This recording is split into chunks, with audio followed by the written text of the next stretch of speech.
And Brandy may or may not make it, depending on how the outcome of her niece. So, Miss Acting City Manager, let's move on to the Wyoming 211, please. Thank you.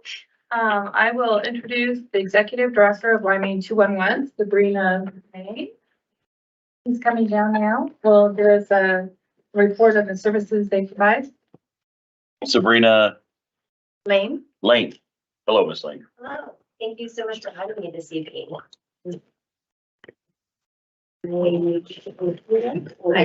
Thank you. I appreciate the invitation to present to you this evening on Wyoming 211. So as soon as that's rolling up, I will get us started here. All right, perfect. Thank you. So again, my name is Sabrina Lane. I'm the Executive Director of Wyoming 211. Wyoming 211, if you are not familiar with us, we are a statewide provider of information and referral. We work with individuals to help them get connected to resources. So we work with a great deal of individuals who are really looking for those basic needs, such as food, shelter, rent assistance, health insurance, and so on and so forth. We currently have over 2,700 resources in our database that help us locate those resources in that individual's community.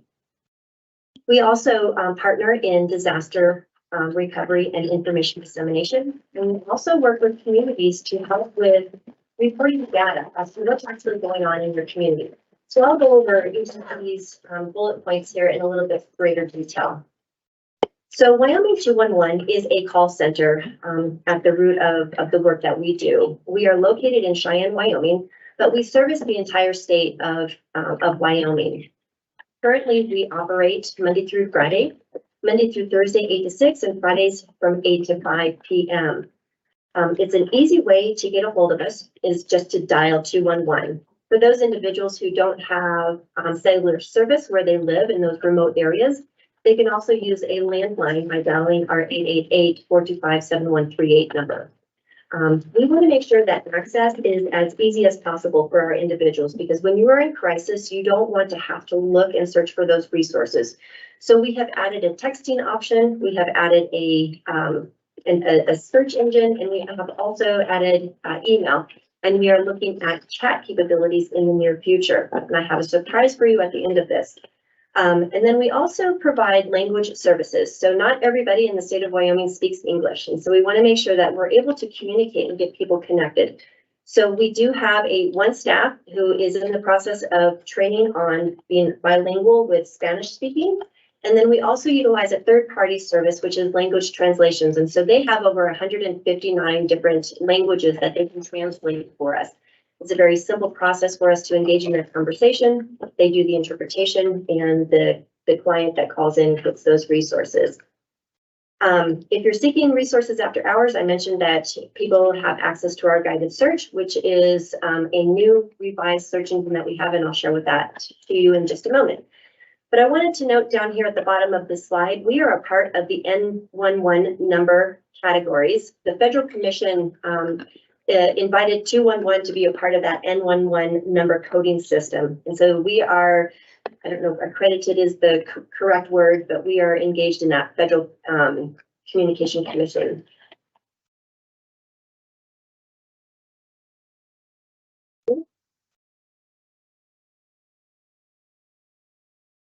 Sabrina, with that said, are you funded with federal dollars then?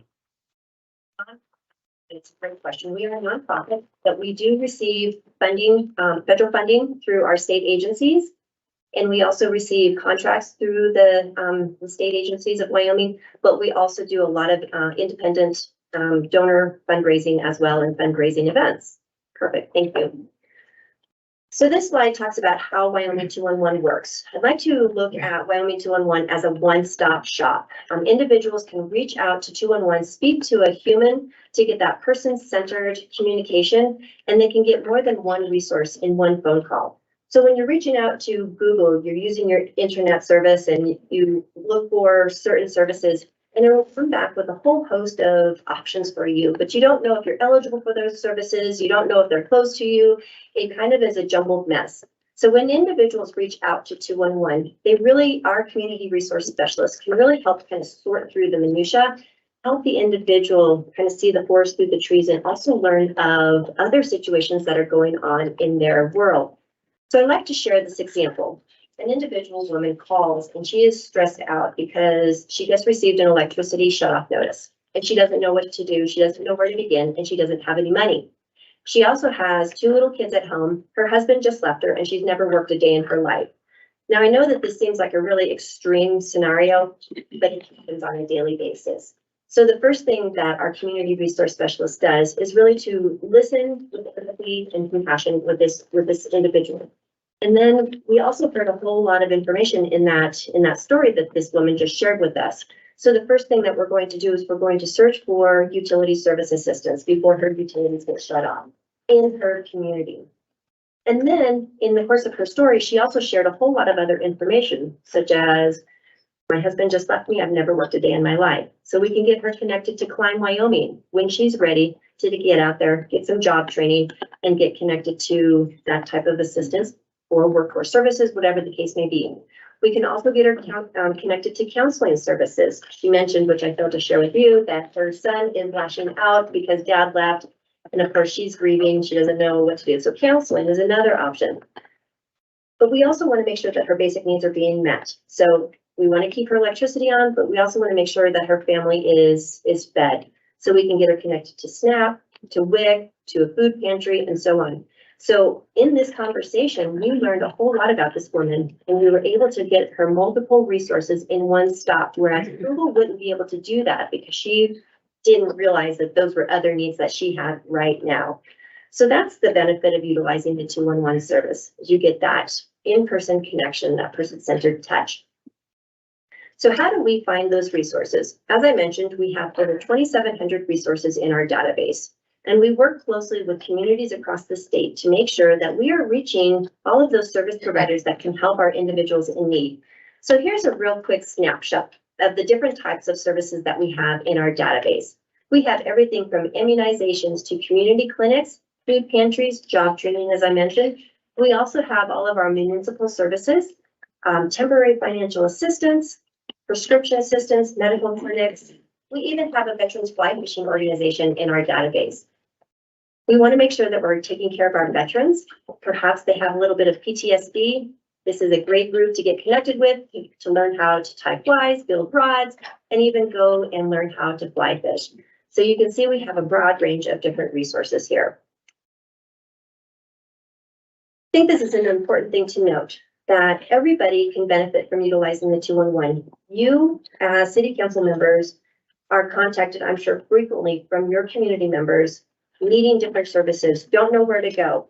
So that's why I'm here to present this to you today, that this is a tool that you can have in your back pocket. If you don't know of resources in your community, 211 can help support you and can work with those individuals. Perhaps there are multi-county resources that we have in our database, or even statewide resources that we have in our database that you may not be familiar with. So we can really help fill that gap. So I really think it's important that we all are aware of it, and you as individuals who are leading your community can have that in your back pocket, and then we can also assist you with that as well. So I spoke briefly in my first slide about call data. It's important to note that we do capture a lot of information when we speak with individuals who call us. We have about 25 to 30 intake questions that we gather information on the individual. We do that so that we can create a relationship with that client, and so that we can also understand what's happening in communities across the state.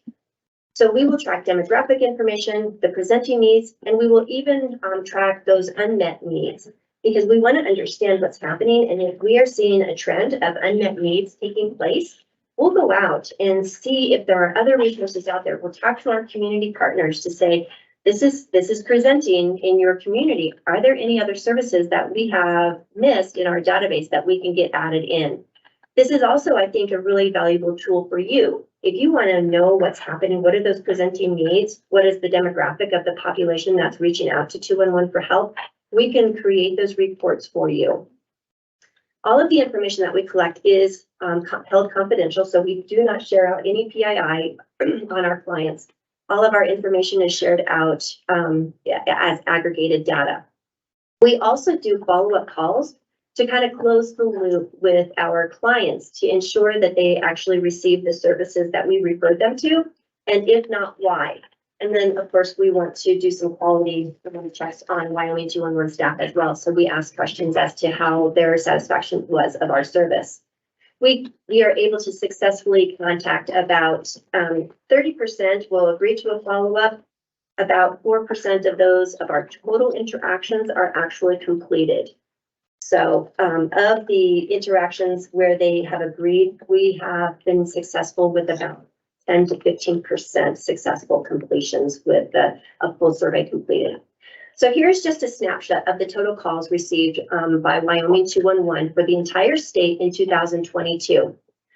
2020 was a record year for us, obviously because of COVID. We capped over 6,300, almost 6,400 interactions in the year of 2020.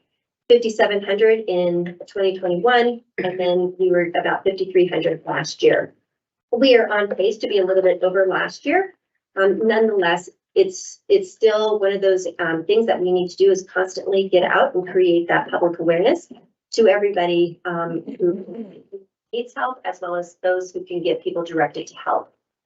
This is our top presenting services in the state of Wyoming in 2022, and you can see utility and rent assistance, and then food a close behind. For our January through June, the first half of 2023 in Natrona County, utility, rent, and transportation continued to be the top presenting needs for Natrona County. So these are just examples of reports that I can provide to you. We can also do pie graphs and whatnot with the demographics and the age and so on and so forth, if that is something that is of interest to you. We also have a real-time data dashboard available on our website that is accessible 24/7. So you can go straight to our website, click on the, I believe it's under the About, and click on the Community Data link, and it'll take you to 211 Count. Click on the Go Now, and it will take you to this dashboard where you can select your own criteria and the date range that you're looking for. So this particular scenario that I have brought up today is for the last 365 days. This is what presented itself is that right now, housing and shelter and transportation assistance are the two top presenting needs for Natrona County. Then you can click on the blue bars on the left-hand side of this screen, click on housing and shelter, and over on the left side, you'll see the top housing and shelter requests narrowed down into specific requests. Again, rent assistance, then low-cost housing and shelters are the top three that are presenting over the last 365 days from today. So I think that this is a really handy tool that you can utilize just to get a real quick snapshot, and it's available 24/7 to you just by going to our website. So real quick, I wanted to talk about some partnerships and collaborations. We have expanded our work from being a call center to being more hands-on and going into navigator work. But before I get to that, I want to mention that we also are engaged in disaster and crisis response. We have been contracted by the state of Wyoming to have a contingent contract for work to stand up our call center in the event of a pandemic. Now, when I started 5 years ago, I thought that that was the silliest thing I've ever seen. But lo and behold, 2020, we activated that contract and we became the statewide call center for the state of Wyoming to help disseminate information related to COVID. We were able to assist people who had been exposed, who had people in their office that was exposed. What do we need to do? What does quarantine versus isolation mean? And so on. We were also then able to get people routed to vaccinations if that's what they chose to do. We are also partners with Wyoming Homeland Security, again, the Department of Health and Wyoming VOAD, and then also the county emergency managers, and recently participated in the Vigilant Guard exercise that you had here in June. We scripted 100 phone calls to have come in over a 4-hour period of time to test our staff's abilities in taking on those calls and getting folks who were of a flood scenario and get them redirected to water and shelter and relocation services in Natrona County. It was a huge success. I was grateful to Natrona County in engaging us in that exercise, and I think it was a lesson for all of us. to learn about what we need to do and where our successes lie. So Enroll Wyoming is our longest standing partner. We have been working with them since the ACA was enacted in 2013. We have 2 staff who are trained as assisters. So we are the front door or the central access point that Enroll Wyoming has chosen to be their front door. So individuals can come to 211 first, talk to our 2 trained specialists on the marketplace. They can go through their scenario, figure out what their eligibility is. And if they're eligible for the marketplace, they can run some scenarios. If they're not, but they're eligible for Medicaid, they can get them connected to Medicaid. But if they fall into that dreadful gap, the great thing about being connected to 211 first is that we're able to get them connected to community health centers, to FQHCs, or to other clinics that can help them with their ailment, or with whatever it is that they're struggling with at the time. If they need assistance with applications, then we will do a room transfer or a full transfer to Enroll Wyoming. So it's a great partnership. We do a lot of work together. You have on that I passed out earlier a brochure about kinship connections, but this is more of a more person-centered touch with individuals to really walk side by side with kinship grandparents. Those are individuals who have just been left with their grandchildren. And often they don't know what to do. They're on a fixed income. They don't know how to handle a toddler or even a teenager for that matter, because they've already lived their life. So our navigators will work with them to help with guardianship paperwork, guardianship applications. They'll go to court with them. They'll help them get their grandchild enrolled in school with the doctor and so on and so forth. This is a great program. It's been around since 2019, and we are currently working on becoming an evidence-based program. Very excited about this. In April, we just launched an Aging and Disability Resource Center. So in partnership with the Department of Health and Department of Family Services and the University of Wyoming, WYCOA, Wyoming Center on Aging, we have launched an ADRC where, again, we will walk side by side with those individuals who are aging adults, those with disabilities, and their caregivers. There is a lot of needs out there that go unmet. And so our ADRC can really help them get connected to those resources. So again, the theme is that we're staying connected and true to our mission of getting people connected, but we're doing it on a more person-centered approach with these 2 programs. Here, this is just a host of other activities and partnerships that we work with. So we work with our farmers and our ranchers, our veterans, our homeless population, again, disaster and recovery, and really the root of the work that we do is really about prevention and awareness. We want to be able to help people upstream before it becomes a huge problem downstream, and there's a lot more work to be done at that point in time. We have also really expanded on our technology. It's important that we're able to get stuff out. So we have designed a new website that is a lot more pleasing to the eye and looks a lot less governmental. And we've also launched a new search engine. I'm very excited about this new search engine because it can be modified to address those needs that are currently taking place in the state of Wyoming. So we have crafted about 13 questions that have taxonomy embedded within those. And when they click on one of those questions, it'll bring them to a search results page that will have a list of resources available. It will show what their what eligibility looks like, what the population is that is being served by this organization, a description of the services, and then the location in this GIS map, which you can click on to identify which service is located where. So those individuals who are struggling with transportation, they can find the service that is located closest to them. We also want to make it easy for our service providers to update and add their services to our website. So we have made an easy access page here that will help them facilitate that process. We have also really been building our work on the resource database sharing function.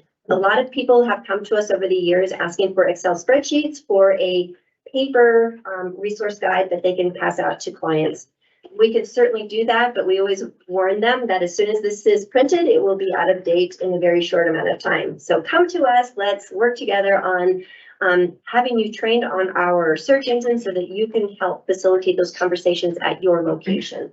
And you don't need to have that paper. We are also working with both of the 988 call centers to share our resource database into their client management system through an API. So they will have direct access to all of our resources so that when they're working with those clients overnight that are in great despair, they can go through our resources and they can help let them know that there is hope tomorrow. We can get you connected to some resources. Here are some resources that we can refer you to right now, and then we'll also get you connected to 211. We are working with Cheyenne Regional Medical Center on a really exciting project with sharing our resource database into their EPIC system, which is their health record system, and where they will be able to work with the client, do a social determinants of health screening, determine what their needs are outside of their health situation, and our resources will populate if they're connected and mapped to the health EPIC wheel. And those resources will then land on their discharge papers. So this is a very exciting project that's taking place. And last but not least, we have also our URL that I just showed you, our resource search engine is also shareable. So those organizations that wish to have their own resource database on their website, we can take our URL, brand it to their organization, and they can have their own resource search engine that'll be powered by 211. And nobody will know the difference. It will continue to grow and be updated, and they will have resources for their specific clientele. It's really exciting work that's taking place right now. Sabrina, will you use other hospitals and other communities if that program works? Yes. So this is like a This pilot. is our pilot. Gotcha. So this is our first time out of the gate with it, and I'm very excited. We're working on some other things also, but that will be down the line quite a bit. Last but not least, our community information exchange. This is really exciting work that is taking place with other 211s across the country, in where we are able to use our platform to bring service providers onto a single platform where they will be able to share electronic referrals among one another so that we can really work and focus on that client-centered care and coordinated care, where service providers can see what resources have been referred to individuals, what resources and services have been received by the client, and they can work together to ensure that we are doing that full wraparound services, and it'll be available at their fingertips for those individuals who choose to be on this system. So this is very exciting work. We are launching again a pilot in Laramie County with a steering committee of service providers, as well as the hospital and an FQHC. We have also secured, we are working on a contract with the chronic health department to do e-referrals with our medical providers that are focused on vascular health and diabetes. Yeah, thank you. And then last but not least, we are creating a mobile app. So folks will have this at their fingertips wherever and whenever.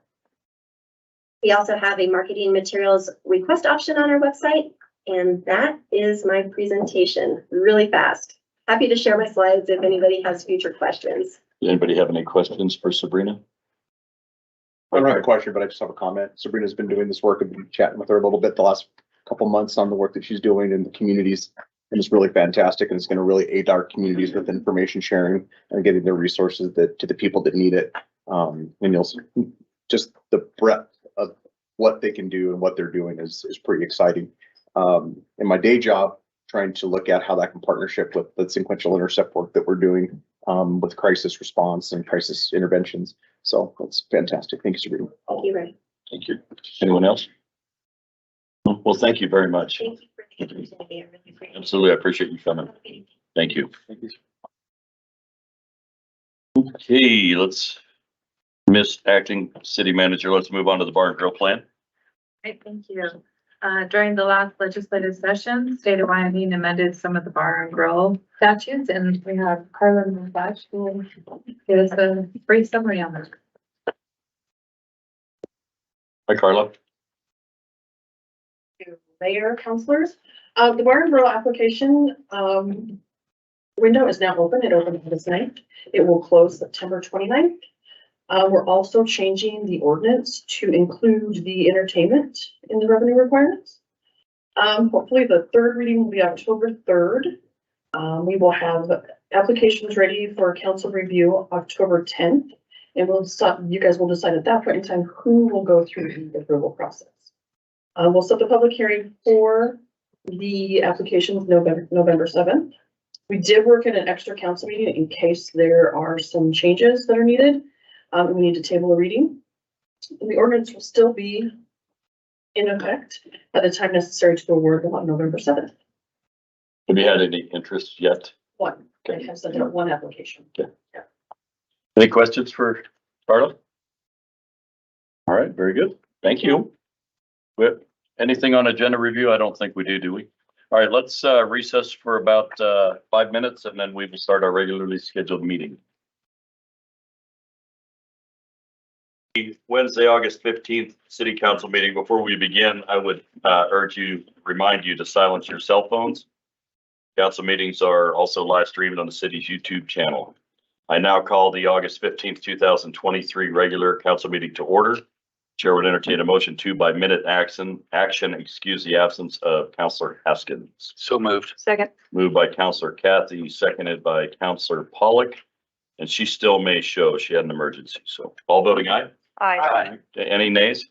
Please record the vote. With all councilors voting aye, the motion passes. Thank you. Let's please join Councilor Bond in the Pledge of Allegiance. I pledge allegiance to the flag of the United States of America and to the republic for which it stands, one nation, under God, indivisible, with liberty and justice for all. Thank you all. Chair would entertain a motion to approve by minute action the minutes of the August 1st, 2023 regular council meeting as published in the Casper Star Tribune on August 10th, 2023. So moved. Second. Moved by Vice Mayor Pacheco, seconded by Councilor Pollock. Any amendments?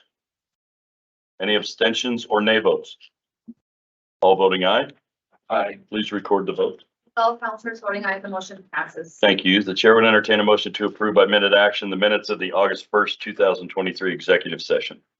So Moved by Councilor Engebretson, seconded by Councilor Jensen. Any amendments? Any abstentions or nay votes? All voting aye. Aye. Please record the vote.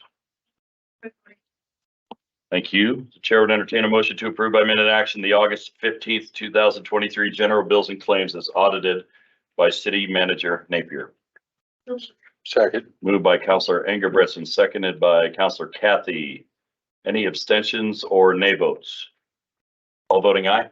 Aye. Please record the vote. all councilors voting aye, the motion.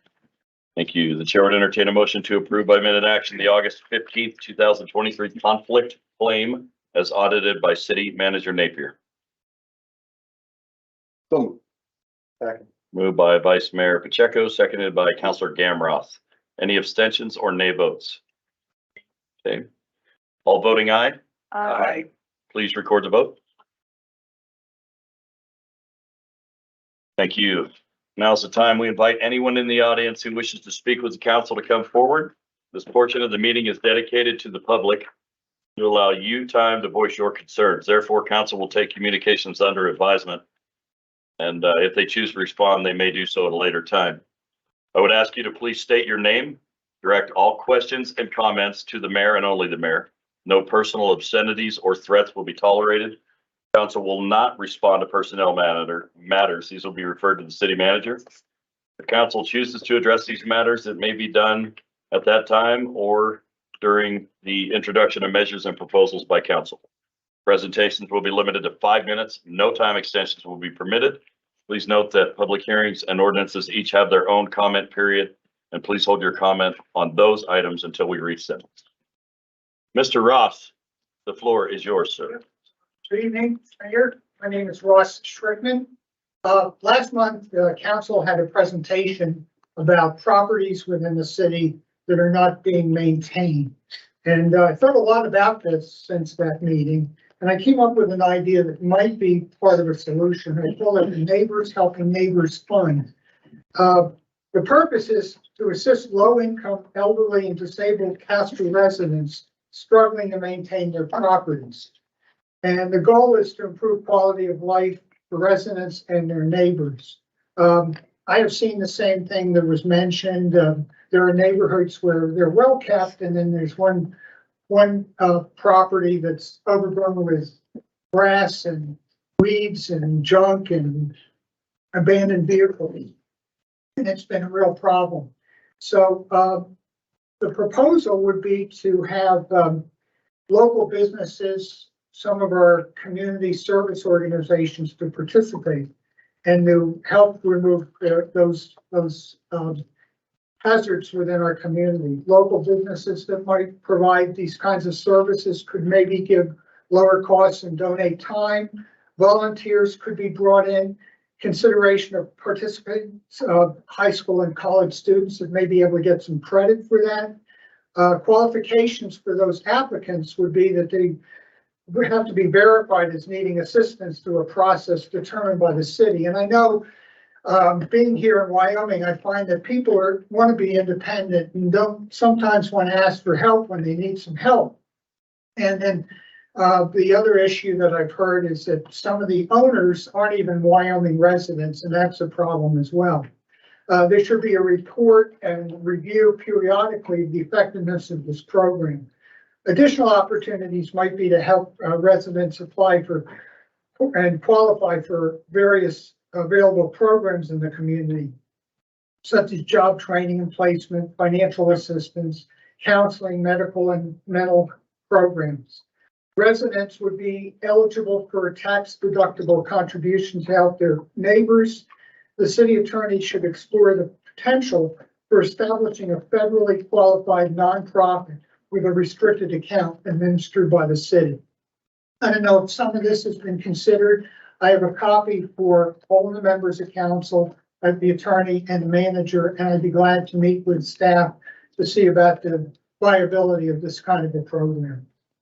Russ, one of the things I would urge you to do Yeah. is come and take these from me and look these over. Okay. We just got a presentation tonight on Wyoming's 211 system, and this is exactly what you were talking about. Got it. Okay.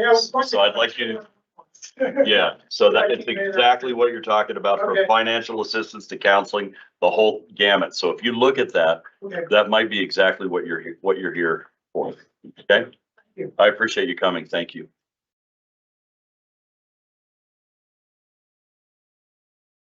Hi there. Welcome. You're welcome. Dundas, and my husband was Lieutenant Danny Dundas, who died by suicide September 27, 2021. Sorry. You take all the time you need. That was a profound effect on a lot of people. On behalf of the Natrona County Suicide Prevention Task Force, which I recently became involved in. And I am wanting to present a citywide 988 sticker initiative. I'm sure most of you are familiar with 988, and I wasn't at the pre-meeting, which I'm assuming might be overlapping some of the things. Just a little bit. Okay. You go right ahead. Should I? Okay.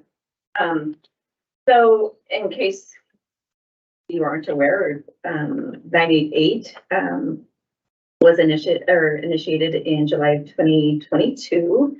And according to the governor's mental health newsletter that was released a couple days ago, there were 5 million calls, texts, and chats nationwide, which the year before there were only 2 million.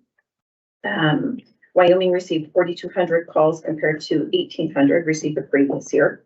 According to his newsletter, the calls are intended to expand the services related to mental health, emotional distress, substance issues, and grief, which has ultimately led to a reduction in relying on law enforcement to handle mental health crisis.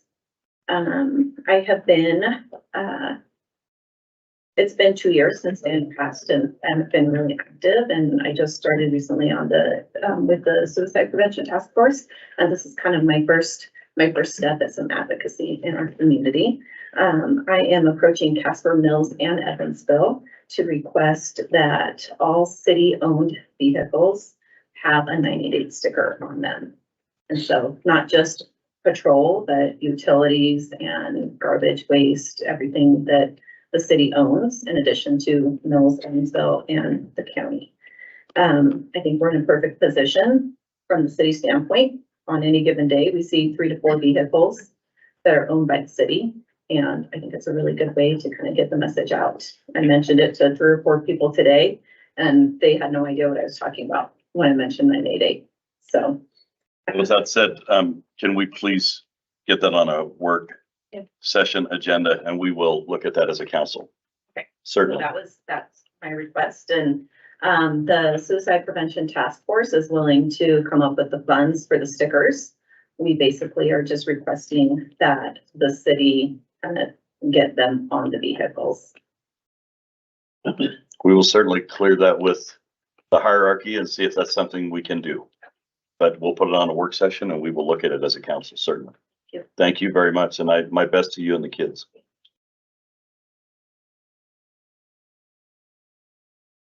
Good evening. Evening, how are you? Well, Well, my name's Copper Mack. I'm the executive director of the 307 Skate Park and Youth Center. And I just want to tell a story. We're not going to go into what's been going on. I appreciate everybody who's been working vigilantly on getting that taken care of. So I just wanted to tell a story. So in a town untouched by time, lived young Alan, and he was driven by an unyielding dream to conquer the world of baseball. Amidst makeshift fields where wild grass thrived and faded bases whispered of past glory, Alan's determination burned bright from an early age. Undisturbed by the odds, Alan practiced with unwavering fervor. His gloves tore, balls vanished into the overgrowth, and injuries lingered, yet his spirit remained unbroken. The once vibrant arenas of competition, the baseball fields had surrendered to disrepair, becoming sandlots where the echoes of cheers mixed with the sighs of neglect. These fields gradually succumbed to neglect, leading to graffiti and decay. Yet undeterred by these challenges, Alan and his companions continued their journey with unwavering passion.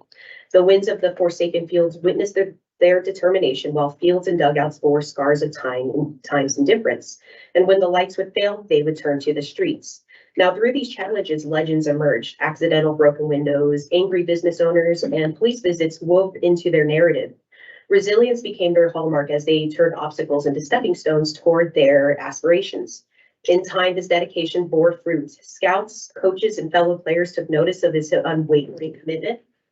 His performances on those weathered sandlots captured the hearts, propelling them into the professional leagues. And his journey wasn't smooth. Trials and setbacks, of course, tested his mettle. Then his tale caught the attention of filmmakers who saw a story of triumph, resilience beneath the surface. They saw a young man who defied adversity, turning neglected fields into sources of inspiration, and a movie chronicling his life captured his struggles and triumphs, which resonated widely. I mean, we all know we love Sandlot, right? And so as the credits rolled on this cinematic masterpiece, it became very evident. Alan was never a baller, and the sport was never baseball. The protagonist was Zach, and he was a skateboarder who transformed forgotten spaces into realms of greatness.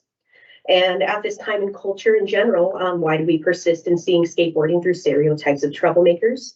Despite parallels within stories of athletes like baseball players, the biases endure, and this has been forever. I get it, you know, but I believe it is time to recognize the shared threads of determination, resilience, and triumph. And so I just wanted to end with some compelling reasons that having a living skate park is not only beneficial, but really aligned with community enrichment. So first of all, skateboarding has emerged as a significant economic force. It is looking to be a $3.8 billion industry by 2029, with the United States leading it. This market presents an opportunity for our city to tap into the burgeoning sector that can help stimulate local businesses, create jobs, and generate revenue. By developing well-maintained skate parks, we can attract skateboard enthusiasts from neighboring regions, boosting our economy through increased tourism, hotel stays, and patronage of local shops and restaurants.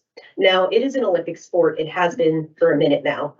It underscores the mainstream acceptance and global appeal, and the conservative principles of individual achievement, personal responsibility, and healthy competition are deeply ingrained within the Olympic spirit. This is something that youth who skates really have. They are responsible for their own goals. There's no one there pushing them, being like, all right, step one, to get your first belt, you got to do a kickflip. This is all self-driven, self-motivated. Skaters, riders are the most determined youth I have ever met. And then finally, skateboarding offers an engaging and enjoyable form of physical exercise that can combat sedentary lifestyles and promote health and well-being.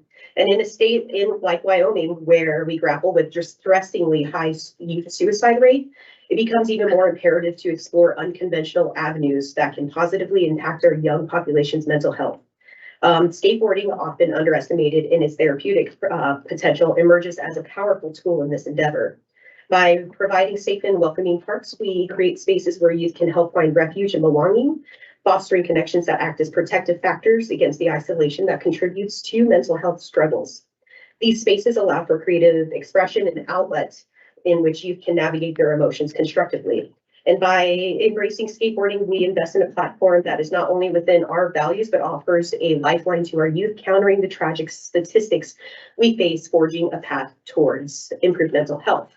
Real quick, the two youth behind me have taken it upon themselves to come to council to talk to you and tell you a little bit about themselves. They're tremendous athletes and really great kids, helping with the beautification of the skate park last night. Thank you.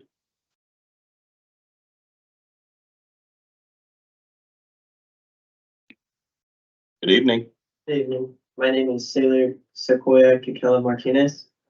I just wanted to tell you a little bit about myself and our community and how skateboarding has helped me through many issues in my life. I started skateboarding about 5 years ago, and as many of our youth, we deal with a lot of depression, like social anxiety and things like this, which is kind of not talked about, I guess, enough. Like, and there's a lot of people don't find ways to deal with it.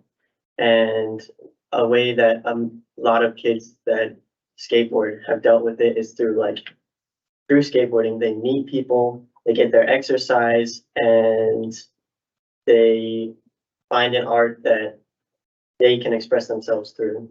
And a lot of people see skateboarding through a negative stereotype of like, oh, it's these punks kind of like just destroying our things and like doing drugs and all these negative things.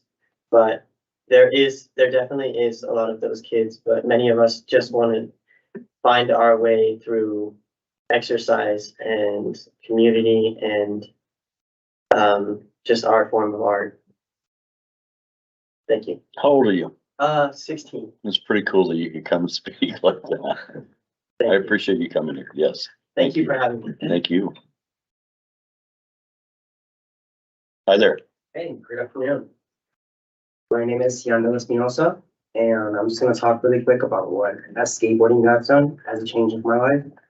So basically, I just came here to the US 1 year ago, and in the past, I had really a really tragic kind of life, you know, and I didn't know like any way to like get out of that, you know, because I recently lost my mom, a year ago, basically.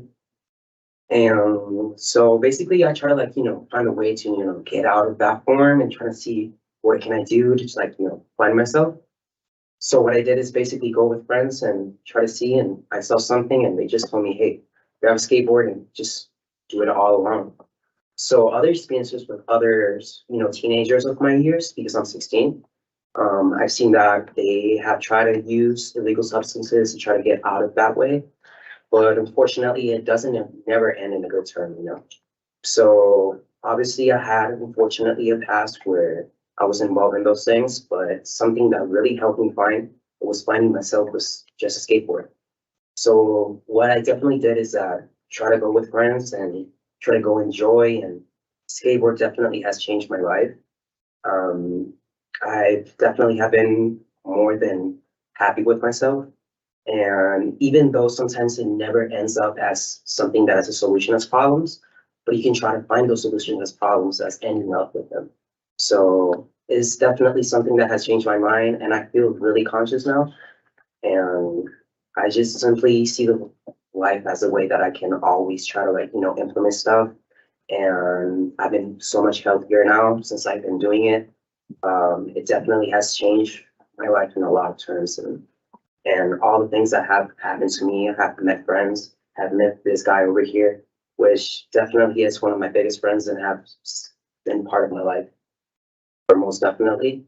But I just also want to say that all the stereotypes that people just take as skateboarders and all that stuff, sometimes are really necessary because we don't really take as term as putting ourselves in that perspective. So what if we try to implement ourselves and trying something that people do, but we just judge? So it's kind of way of, as in a Y, as in an I.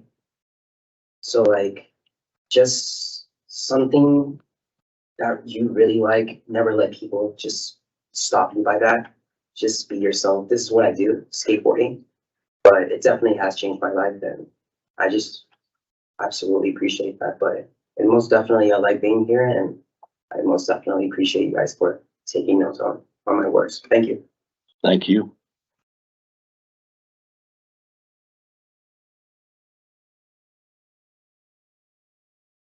Hi there, Mr. Sweeney. Good evening. An unlikely subject that I'd like to address, Pat Sweeney, 951 North Kimball. So the group that just presented to you was going to have kind of a fundraising tournament I think it was this past weekend, but they canceled due to the conditions of the skate park.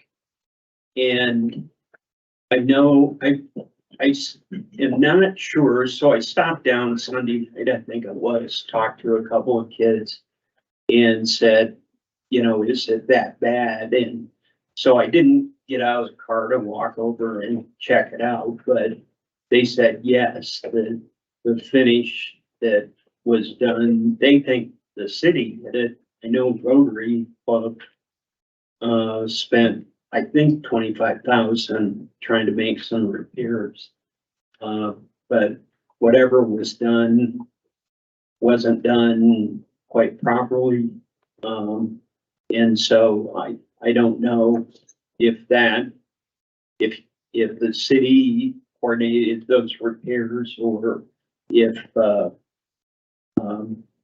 Rotary Club took care of those repairs on their dime. I can assure you that it is currently being addressed right now by our Parks and Rec, the head of our Parks and Rec department and the company that did the repairs.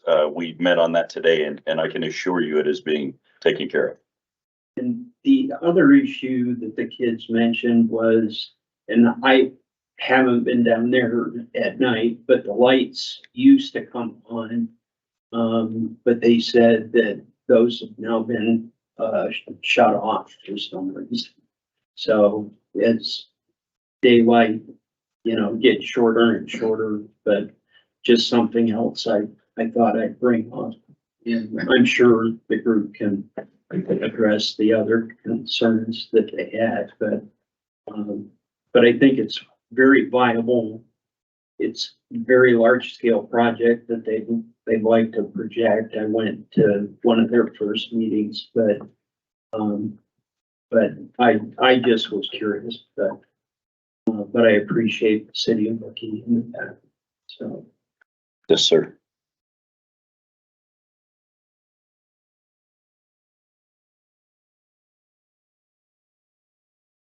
If I can just dovetail into that, I'm Dan Odell. I'm the president of the Casper Rotary Club. And I just wanted to clarify that our involvement was simply writing a check to the city for $25,000. We're glad to do it. We do it again. I've worked with Zulema. I've talked with Copper, and we want to be part of the solution and not part of the problem. But we're grateful for the support of everybody buying their Duck Derby tickets because it's this weekend, and because it's from that money that we're able to give back to the city. So Pat, if you have any questions, I'm happy to talk with you later. Thanks. Thank you. Good evening. Good evening, Mayor. I actually have two things. One is business, one is personal. Hey, would you mind telling me your name? My name is Brian. Company name is WCC Restoration. Okay. Just a couple things, maybe you can steer me in the right direction. We are a new company in town. We've been here for a little over a year now, and we bought the building down at McKinley and Yellowstone, making some huge differences down there. A lot of support, and I want to thank the community for, the support they've given us and how fast we're growing here in Casper, Wyoming. One of the things that, we want to do an open house, and the response that I've been getting, I just wanted to do like a small little car show. It didn't turn out small. I'm getting so much response back, and that's why I'm here, to see a direction, what I can do, who I gotta talk to. But we wanted to do the small car show. It's turning out huge. So my question is, I'd like to close the street, Yellowstone, down from, McKinley on, Yellowstone, McKinley to First Street for, on on the 16th of next month. And, do an 8-hour close down, so we can park some cars. We're just getting some huge, people that want to come to this. You have a pencil available? I'll give you a phone number to call. Just turn around. Well, the- Oh. Talk to Carla. Carla is you don't need a pen, actually. If you want to just visit with Carla, she's the one you're going to want to talk to. Okay, She'll be able to help you and guide you, and she can kind of let you know the ins and outs of how and what and when. okay, So that's your connection right there. perfect, thank you. Yes, sir. On the second level, we've been talking about parks here. I'm not here to complain. What can I do? I live beside a park. The increase on the homeless, the increase on the drug activity, is becoming overwhelming. And we're talking as much as, and I can't pinpoint it per se, but I can almost say that one of them has a kid that, they have with them, coloring book, tent, baby clothes, in our local park here. And I'm not here to complain. It's not, I mean, we have an influx here in Casper, Wyoming. Why? Where is it coming from? But I have a concern because it's close to my house. I have a concern because of other kids that are coming to the park. This young gentleman, up here, that, the skater here, that wants to come to these parks and stuff like that. But yet they're overgrown by some of these homeless people, and what can I do to help? I'm here. It's bad. And I'm talking about, and I'm gonna bring the one park up. It's right across the street from the hospital. They're tenting in the trees. Conwell Park. Yeah, they're tenting in the trees. They give me, I work a lot, like I have 3 phone calls that, I gotta respond to here. I work a lot. I don't get a whole lot of sleep. They wake me up in the middle of the night. And I'm not the police, I can't go out there and be like, get out of here. They have come, and I'm so grateful for our officers in this town. They're limited too, they have so many calls going on and, other things to take care of. What is it that, we can do in the community to help our park people, to take care, help with these people? I mean, not supposed to sleep in the park. Well, you can't patrol them 24/7. What can we do now? Well, there's 2 things you can do. One is have a little patience. And I know that sounds redundant, but we have a homeless coalition that is working towards finding some solutions for these very problems that you're speaking about. And that is a lot of great minds at work trying to help get this figured out. The other thing you can do on a more immediate situation is literally call our police department. They will send someone, and they will do what it is that they have to do. I mean, if it's illegal for them to camp, which it is, they'll move them out. And that is one of the things this homeless coalition is doing, is making some recommendations to this council and to our city attorney. I know we're looking at some ordinance changes in order to get some teeth into it so that we can actually do something about it. We've had multi-million-dollar businesses overrun with homeless people that have invaded the properties and done millions of dollars worth of damage that we're currently in the middle of dealing with right now. So it is on the radar at the very top, and there is a lot of great minds at work trying to get wrapped around us. In the immediate, I would urge you to call our police department. Thank you. I appreciate that. Yes, sir. Thank you for coming. Yep.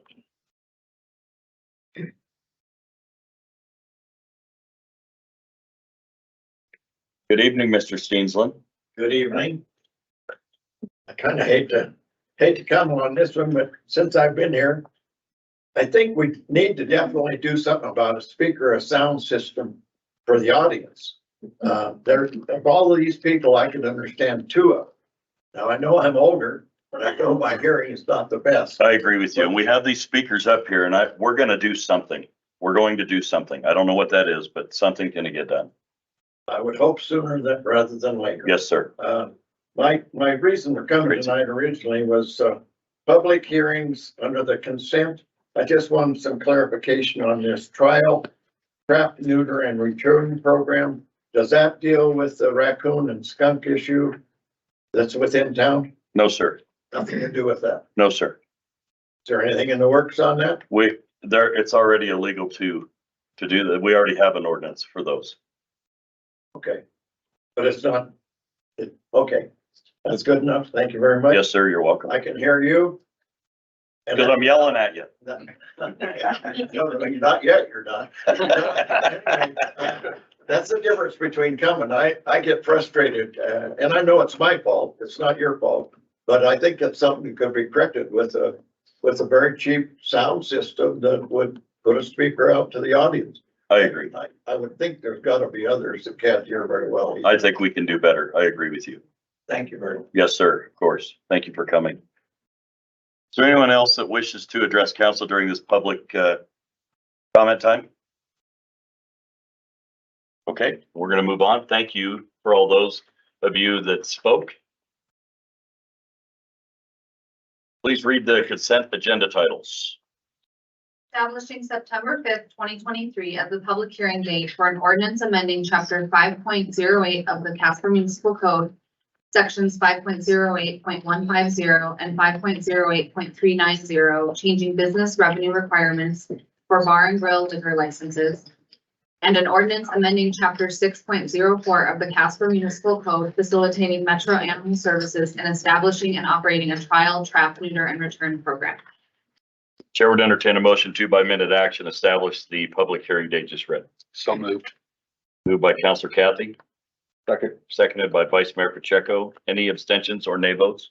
I'd like to abstain from item 6A1A, please. Everyone else voting aye? Aye.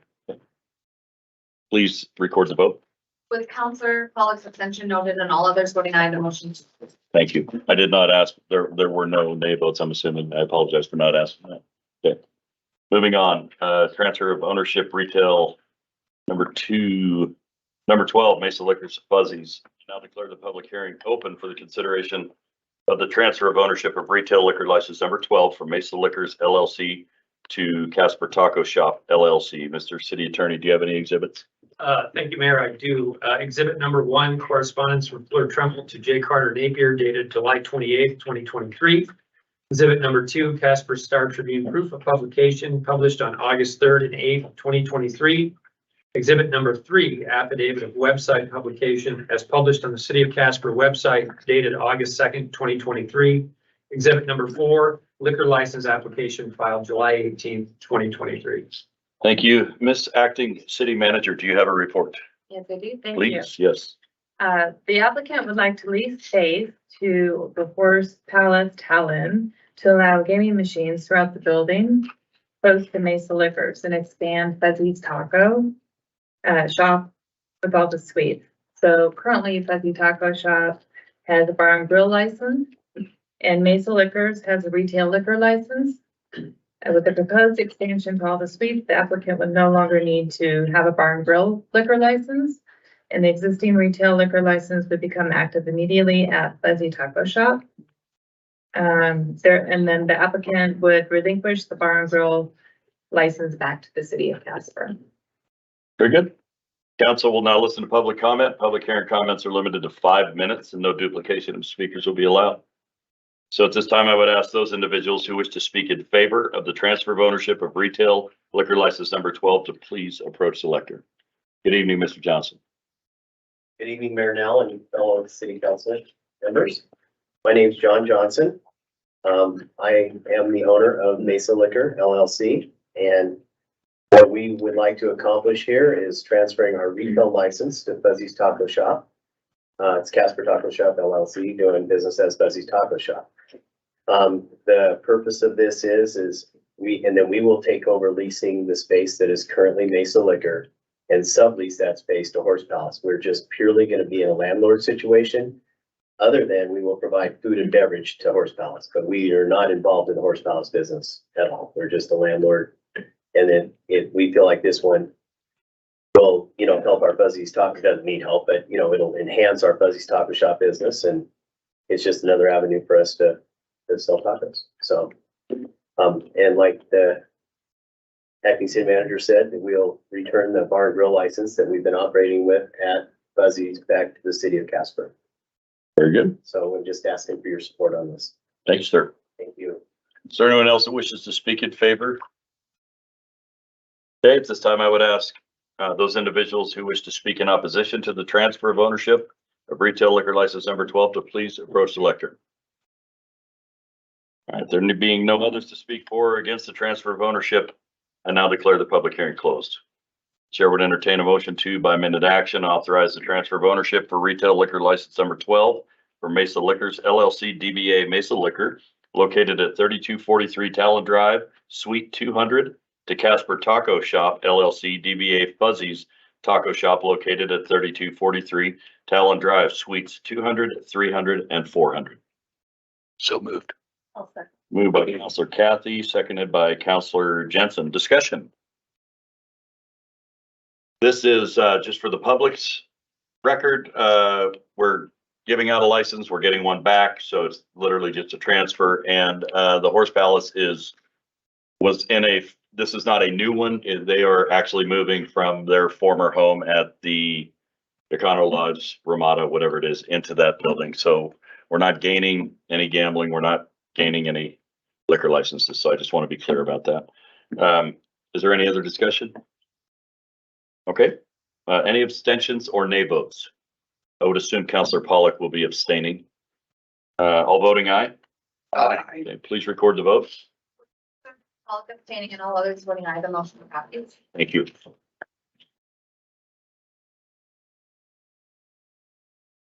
Thanks for coming, Mr. Johnson.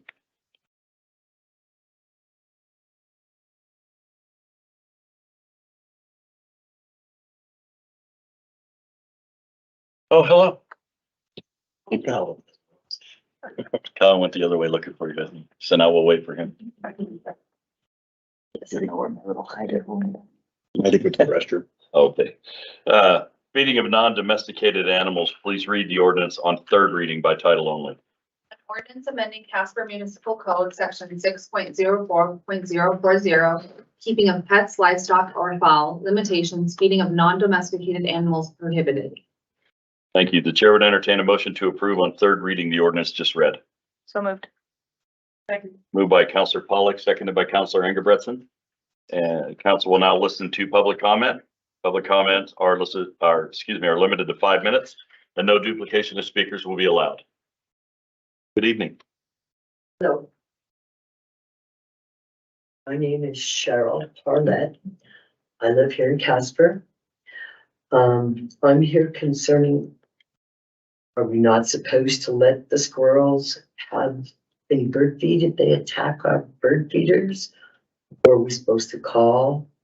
Are we hiring more people to come around and check if you're feeding them or not? Those are fair questions, and we are not going to keep a squirrel from attacking your bird feeder. This ordinance is more in line with, we literally have some folks in town that buy 50-pound bags to feed squirrels and raccoons with. We want that to stop. I can agree with that one. So what will happen is if you see that happening, you can call code enforcement and then we will go and address the situation, but we're not going to worry about birds getting into people's, or squirrels getting into people's bird feeders or anything else. Thank you. Yes, ma'am. You're welcome. I appreciate it. You're welcome. Good evening.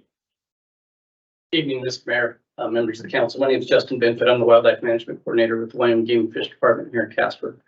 I guess I would just like to speak on behalf of my agency in strong support for for this ordinance. We've been working closely with Casper PD for the last few years, trying to curtail some of the situations we have. I'm sure you and members of the council have heard from some of your constituency about the problems we've had. Specifically, recently there's been really substantial problems with feeding of wild turkeys. Anyone that's lived in Casper for any length of time knows there's more turkeys around town now than there really ever has been. Long story short, environmental conditions have been just favorable for turkey hatching, good poult survival, things like that. So we've been absolutely inundated with nuisance turkey issues around town. They're not limited to just Casper city limits, they're countywide. But we feel like this is a really good start by adopting this ordinance and adding turkeys to the non-feeding list. So, the problems extend beyond that. You folks were, we removed deer from the exemption list a few years ago. That's been really helpful.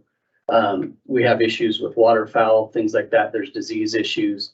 But really most of it boils down to the nuisance issues that feeding creates. We've also dealt with the attraction of large carnivores. And again, a lot of this is outside city limits, I realize, but with the attraction of mountain lions at the base of Casper Mountain, Wolf Creek Ranges, Elkhorn Creek, some of those outlying areas. So again, we really appreciate the city and the PD's efforts to help us in this endeavor. We realize that just based on the way statutory authorities go and our lack of ability to enforce that as a state agency, we realize that this is going to fall on behalf of the city and the metro officers. And so we sincerely appreciate the work of Chief Feeders and the PD and the metro unit and you all for adopting this ordinance. Thank you, Justin. Is there anyone else who wishes to speak on the feeding of non-domesticated animals? All right. Any discussion amongst Councilor Ingebretson? Because there was Mr. Stevenson had brought up at last council meeting. So if somebody has a raccoon and they trapped it, who do they call to come in, or a skunk? Who do they call if it's not you and if it's not Metro to get rid of the animal? So, Councilwoman, it's kind of a legal gray area because state statute defines wildlife in certain categories. We have big game like deer, elk, antelope, trophy game, bears, lions, that sort of thing. Then we have state statutorily defined predators. And skunks and raccoons are statutorily defined as a predator. So they're basically nobody's responsibility by the letter of the law. So it's kind of a real tough situation. Like, so in the case of when someone has raccoon problems or skunk problems, it's really incumbent upon them to take care of it. Having said that, we recognize that not everyone is able to. So we certainly don't, my agency certainly doesn't respond to every nuisance raccoon call, but we do things like loan out free traps free of charge. We'll give advice on how to trap them, that sort of thing. And in cases where folks are really just need help, like say an elderly person or something, or disabled person or something like that, that's not able to do that, in those cases, we will respond to those calls.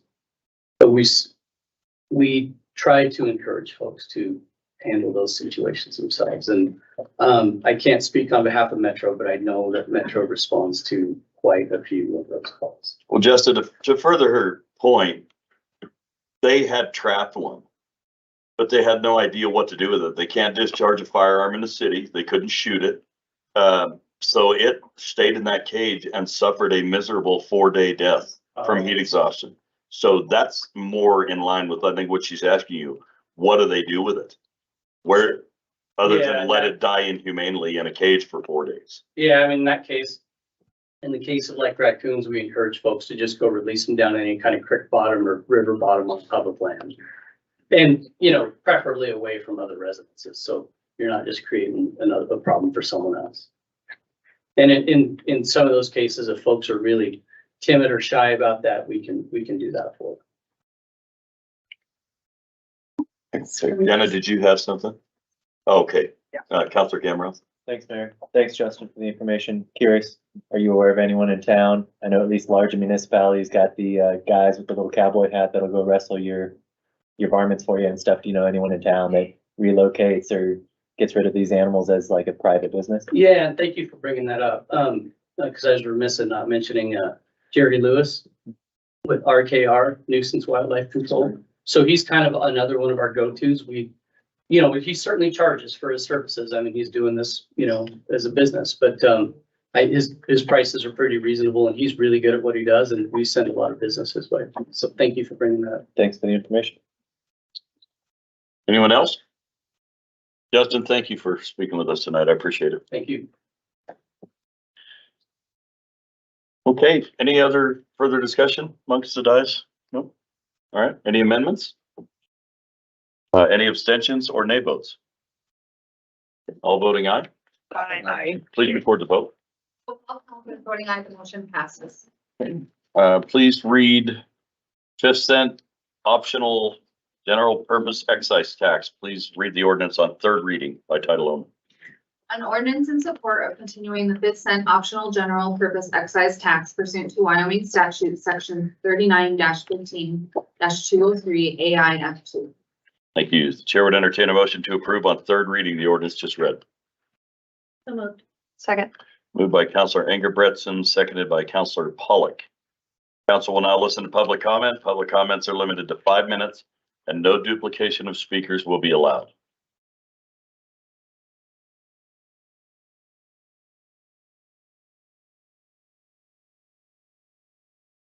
Mr. Schriftman? Yes. Mark Schriftman, Casper.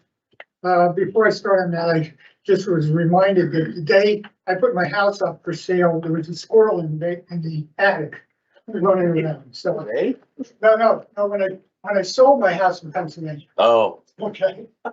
I have just a few comments from, on this, resolution. I've been a self-employed insurance agent for 48 years and doing so, I do a budget every year. And it's never come that the budget matches the expenses and the income. So a budget is really a guide to follow. And, things happen. As we talked about, there was flooding in the spring and now we're facing a utility rate increase possibility. And good luck to us if Bill Gates and World Economic Foundation decides to block the sun.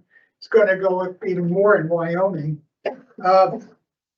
There was a comment, there was something mentioned last meeting about departments having to do 2 budgets. And I'm just wondering why in the immediate years after the voters approved the extra 1%, why would we have to have 2 different budgets?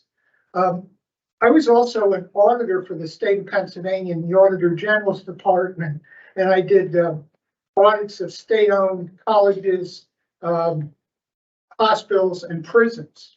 And we were always amazed at the last quarter of the fiscal year where the spending went up. And we figured out what they were doing was that they were trying to justify their next year's budget. Hopefully the city isn't doing budgets that way. And I'm very familiar with zero budgeting. And I'm just wondering how the city does the budgets. Last meeting also, there was mention, I had actually brought it up because I was wondering about the 5-year capital budget, the things that go over 4 years. And I looked at the budget and there's a page 115. Over the next 5 years, we have roughly $53 million in capital expenditures and over about 3 dozen different projects. Only 2 of them go for 5 years. And in the 5th year, it's about 1.4 million, although the overall cost is more than that. So, that's a concern.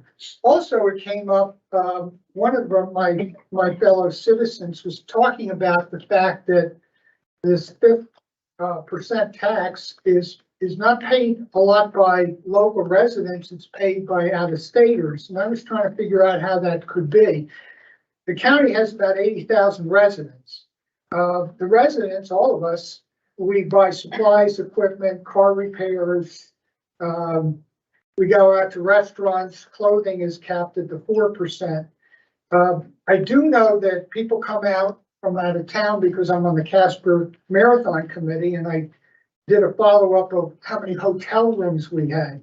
But I'd be interested in finding out how you figure out where that sales tax is coming from, unless the merchant is asking the person, are you out from out of town or not? I'm not sure how that's figured out.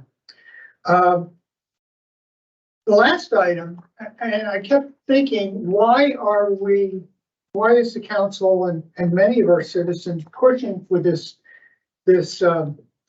resolution to lock in this tax without votes? And then I recalled that a couple months ago, the Chamber of Commerce had a meeting up in Bar None. Miss Mayor, you were there, and many of the other mayors and the commissioners. I don't remember who it wasn't you, who made a statement, and it didn't hit me until later.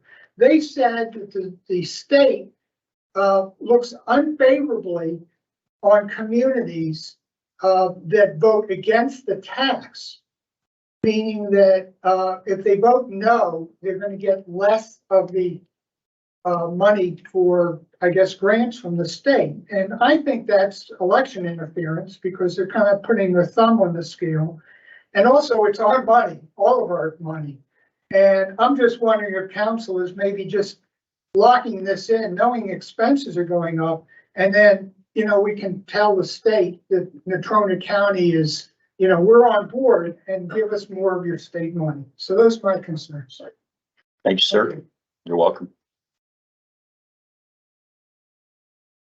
Good evening. Hello, I'm back.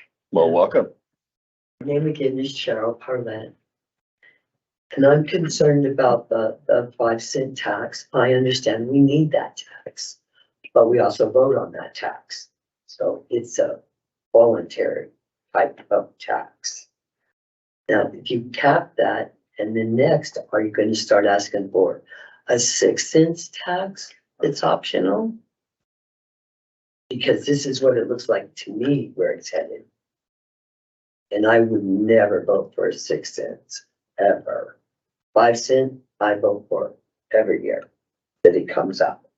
But that's extra money on top of what you guys all bring in during the year. And gosh, we all have to live on a budget. I do. I can't say, well, gee, this month I'm going to go out to eat 15 times rather than the 3.1 times. I can actually afford it. And these are my concerns, that maybe we're not spending that 5-cent tax like we should. Or maybe it's just right. But if you cap it and you ask for extra, I, for one, will not be happy. And I will go out and do what I do, and that's talk to my neighbors, see how they all feel about it. But do not cap that and go ahead with the 6 one. That's not a good idea for the people of Casper. Thank you very much. Thank you. Good evening. Bye. Have a good night. Good evening. Good evening. Rosemary Savon, Casper, Wyoming. Bypassing. They were talking about bypassing over at the county commission meeting. That was a crazy meeting. You should watch that.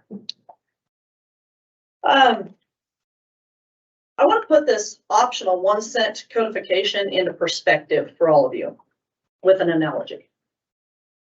So I move in and I'm your neighbor. I come knock on your door. You get up, you greet me. We have a little talk. I start coming by for the next couple weeks, couple months, whatever. Usually around the same time, kind of gets to be a habit. After a while, you guys, you know, we've all been there. We've all done this with new neighbors. You don't even get up to the door anymore. You just say, come on in, door's open. Come in, visit a little bit. Couple months goes by after that, mowing my yard, run out of gas. You loan me some gas. I fill up your gas can, bring it back. You think, hey, I got me a good neighbor. You know, didn't have to tell him, fill up gas can, brought it back, you know where it belonged and everything. 6 months, a year goes by, you know, we've got this relationship going on. You guys you say, hey, you've been a real good neighbor, if you need to borrow something, go ahead. That's all right, So I borrow a weed eater, clean it all up, bring it back. That does not give me implied permission to go in and take and steal from you and sell your stuff. Now, does it? Because you granted me access to borrowing your stuff. The taxpayers, the people, your constituents, your neighbors, we loan, we borrow you money for services to be rendered. There is no implied right to take of it or anything that does not belong to you without asking, without it being thievery.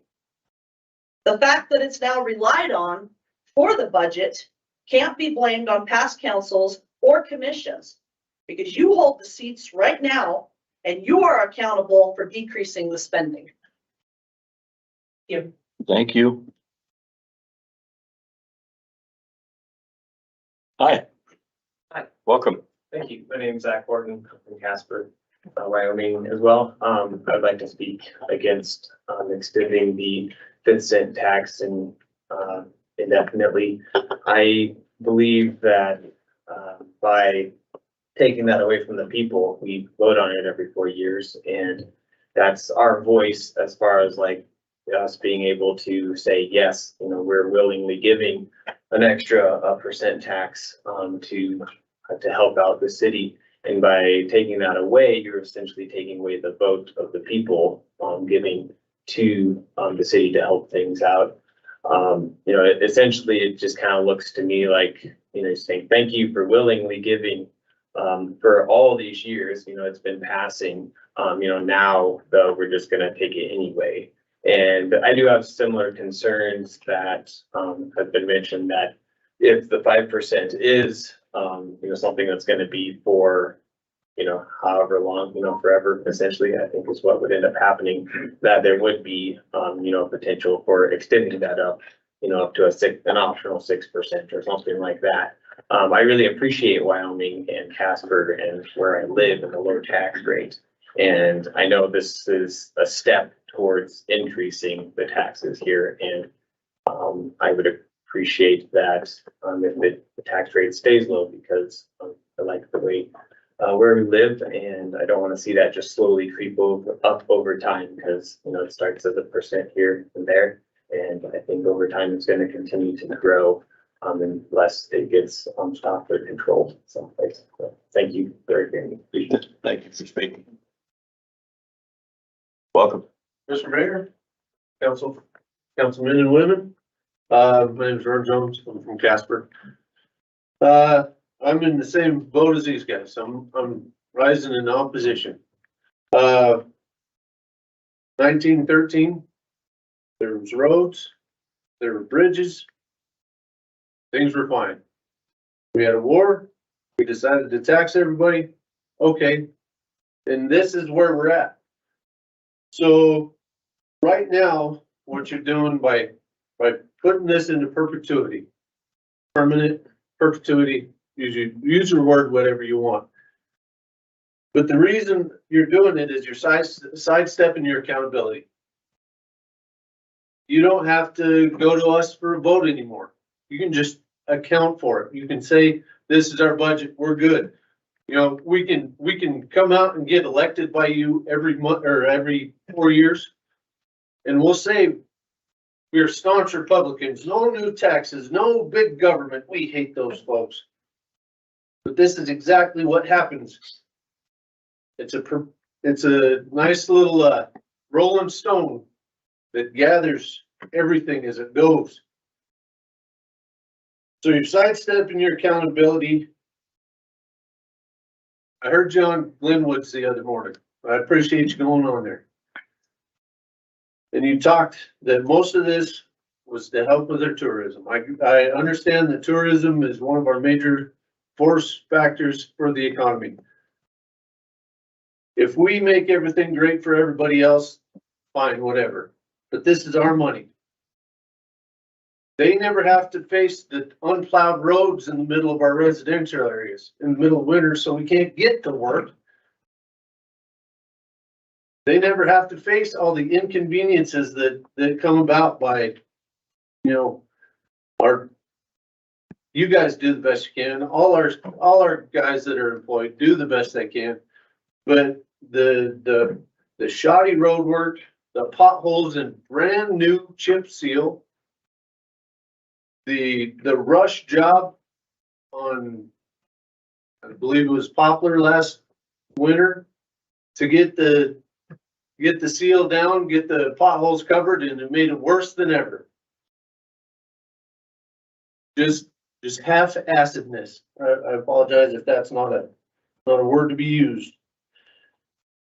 But you don't have any accountability to any of the tourists. And when they come in, they see how great it is. They see the beautiful shine, but they don't have to stay here. And when they do, they come from places where their houses cost more to begin with, and they buy our houses for more.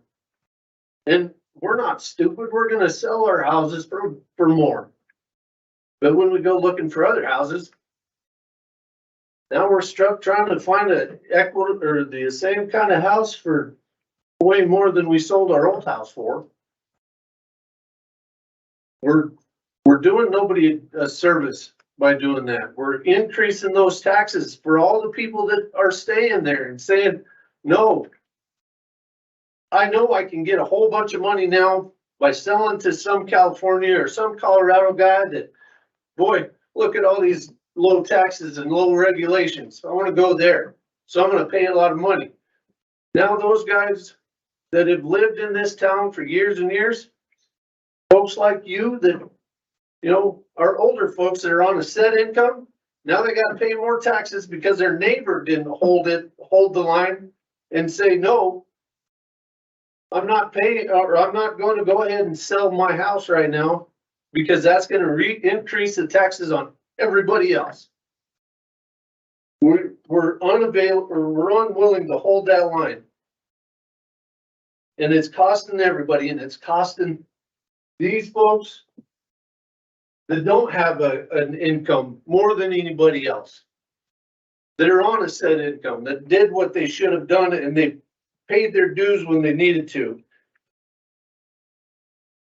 So that's what I have to say. I think you're sidestepping the accountability part by go ahead and adding your 5th cent tax because you knew the 6th cent got voted down last time, and every time since this COVID stuff killed the whole economy, this will probably not pass anymore, the 5th cent tax, even though it does generally.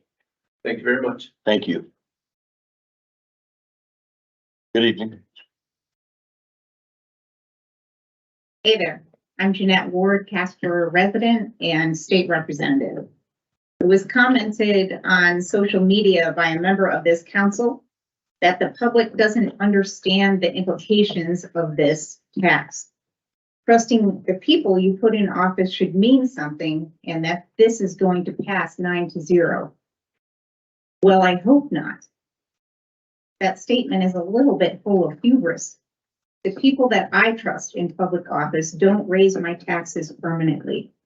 The people I trust in public office don't implement a permanent tax with the intention of adding another tax on top of it in the future. When the government fears the people, there is liberty. When it doesn't, there is tyranny.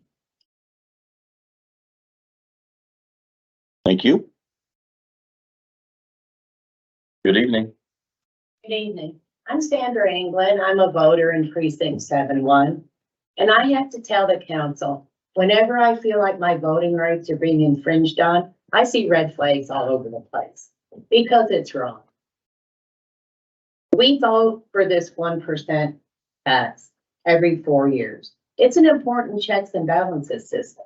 If we think you're doing a good job managing our money, we vote for it. We always have. It's never been turned down. If we feel like you're not, we have the option of not voting for it. When you take this option away from us, It's like you giving yourself an A+ on a report card. You're grading your own paper. It's ridiculous. You know, our voting rights are important to us, and maybe they seem trivial to you, but to me, it's huge. I'm a patriot. I love America. I don't like tyranny.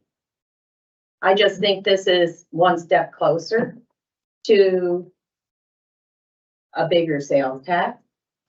I feel like it's, you know, if you never asked for this before, why now? If you feel confident that you're performing well with our money, why wouldn't this bother you? Why wouldn't you have confidence in your voters to approve this again every 4 years? I mean, what's changed? I want to know, because if you have some concerns about your performance, I do too, and I want to know what they are. That's all I have to say. Thank you.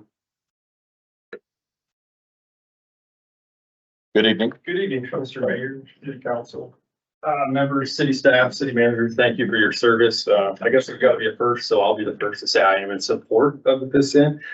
I just want to reiterate what I know of it. It's not a new tax from what I've been told. And it is a discussion for me. It's a need versus need at this point. And I put the trust in all of you who are elected officials to represent the greater populace to do what is correct and right by, I believe, the greater population. And I believe you all publish what those funds are spent on. I don't think there's any trickery or smoke and mirrors with what those funds go towards. And again, not a new tax. And I know it's been supported for 50 years.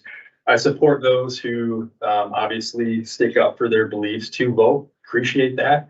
But again, I feel like we're trusting the 9 of you to put us in a better position 50 years from now, which a tax that has been supported for 50 years already. There's been some mention of tourism. So I worked for Visit Casper. We had 745,000 visitors in 2022.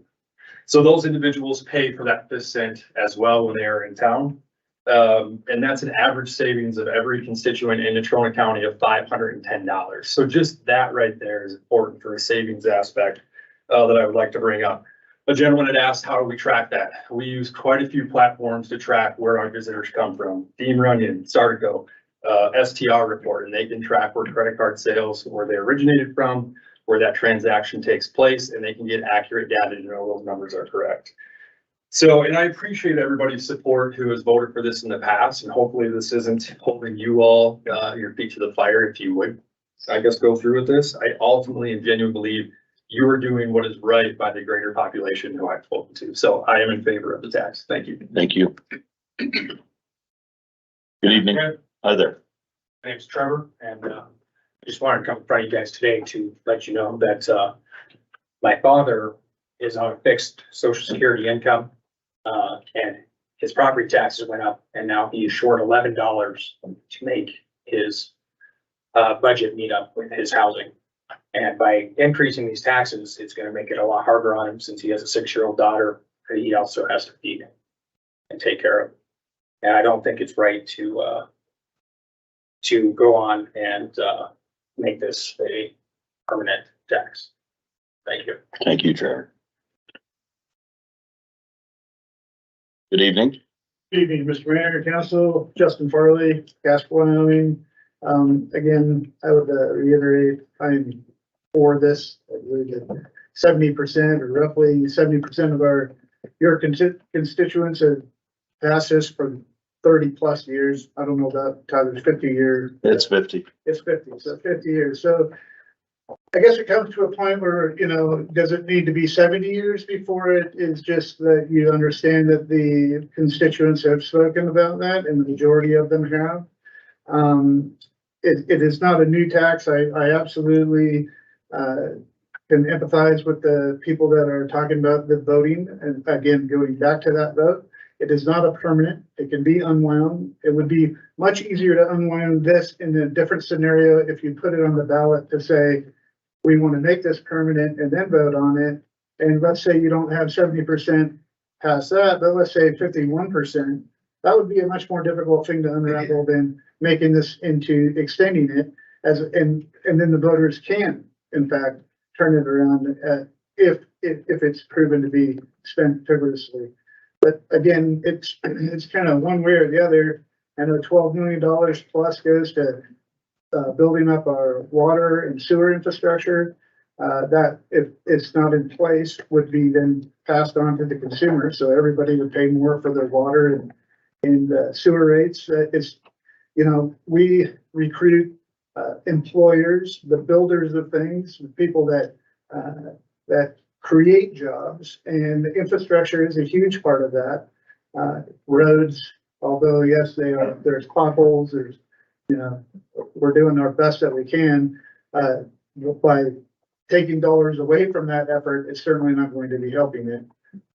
And so as we go forward, I think that you are representing, again, the majority of your constituents by making this something that is extended into perpetuity.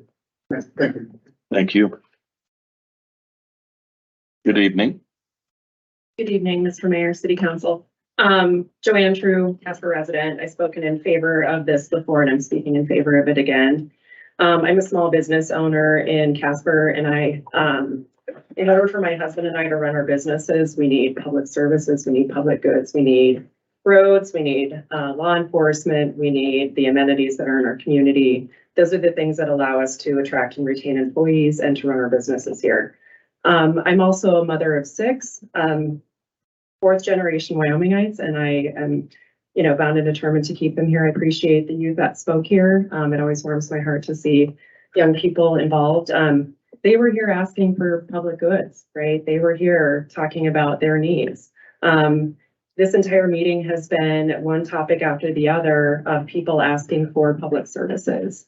I think, everyone is aware that we don't pay our fair share of taxes to live here. Oil and gas does. I'm a member of that industry and have spent 20 years in it. And I'm really thankful that I've had that opportunity to do that, to participate and to help fund the state. But I think this tax speaks to our role as citizens and our willingness to put skin in the game. I think, the state has been a bit reluctant on funding things, and I don't want to get into that. I think that's already been spoken about in terms of SLID money.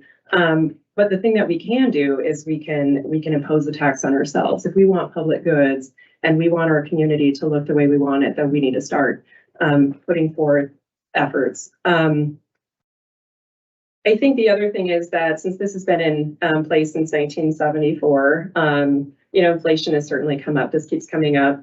It was meant to fund projects. It wasn't meant to fund basic needs in the community, and that's what it's funding right now is basic needs. Inflation has gone up. Things cost more. I mean, I don't want to admit that I remember 74 barely, but things have gone up over the last 50 years, and I think we just need to recognize that we need to find a funding mechanism. Property taxes have come up a couple of times. I think they're problematic. But the other option we've got then as a funding mechanism in the way that the state runs itself is that we've got sales and use tax. So we've got the ability to do that. We've got the ability to step up and impose that upon ourselves so that we can have all of the things in the community. Thank you. Appreciate. Thank you. Welcome. Casper, and I just have a question. I asked it at the last meeting regarding this, and I've asked it in social media, and I hope each one of you can address it in your comments at the end, is that if this has been in place for 49 years, it has had an approval in the voting at 70% each time. Why will you not put this issue of perpetuity on the ballot so that the voters can vote for it? And if they do, great. I think we've all been satisfied, but I don't understand why you're choosing to go this route instead of asking the voters to vote on it for perpetuity. Because it would seem much more democratic, much more representative if you do it that way instead of, and allow us to tax ourselves instead of you making a tax permanent. So I just ask for that simple answer before you make your vote tonight to approve this reading. And secondly, I've also heard through the grapevines, through the social media grapevines, that Mills and Bar None are not necessarily on board with this. Are you going to try to push this through with Midwest, Edgerton, Evansville, very small communities, using them to help push this vote through if Mills and Bar None do not choose to do it? So I'm just curious as to your strategy and the reason for it. Thank you. Thank you, ma'am.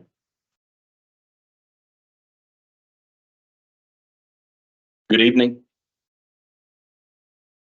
Evening, Mr. Mayor, members of council, good to see all of you. Having spent 10 years on the other side of the dais, I know full well the work that you all face, and I appreciate the service that each and every one of you is providing to the community. While I haven't been at meetings, well, Charlie Powell, 603 South Grant, sorry. And I have tracked your progress, and I think you folks are doing an excellent job of guiding the city and appreciate the decisions you've made. The starting point for me is when I was serving, I always felt I had two constituencies. The people who are living here now, the people that were able to come to meetings, comment on these things, and vote us in or out of office. But there's a second constituency, and that is the people who come after us. And this, to me, is a responsible decision that you are facing for that constituency, so that you can make long-range plans and do the things that need to be done to keep the city growing. A starting point for me in this discussion, and one of the things that I learned during my time on council, is that people in Wyoming like to say, well, the best government is the government closest to the people. Problem is that of the 50 states, Wyoming ranks 50th as far as the autonomy of council, the ability of council, local government to chart its own course and raise revenue. 50th out of 50. And having served on the other side of the dais, I know how difficult it makes, how difficult that makes long-range planning and taking care of the city and serving that other constituency. So I salute you for taking this on. The easiest course for you would have been to pass this on to the next council, just as we did, and every previous council did. But these are funds that are needed to maintain a road structure, which again, in my time on council, we learned that our roads aren't as good a shape as we thought they were. And we learned that failing to maintain them was going to require very expensive reconstruction efforts. And so this money isn't for things that are unnecessary or frills. This is money that's needed for basic infrastructure needs. And I was proud of the fact that we abided by the will of the people with the surveys that we received, and I know that you will as well. So this took some courage. I appreciate you standing up to do this. It is absolutely the right thing to do, and I hope that you are showing leadership to the other communities and that they will follow your lead. Thank you. Thank you, sir.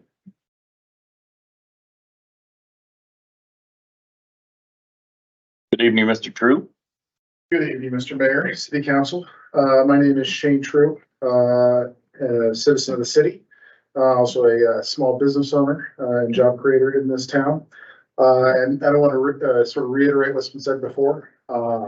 Did want to sort of bring up 2 points. One, I mean, I support this tax, and this 5 cent tax, you know, has really evolved over time in my time in Casper, from being what was an extra tax to now a much more important vital tax to fund the general fund of the city.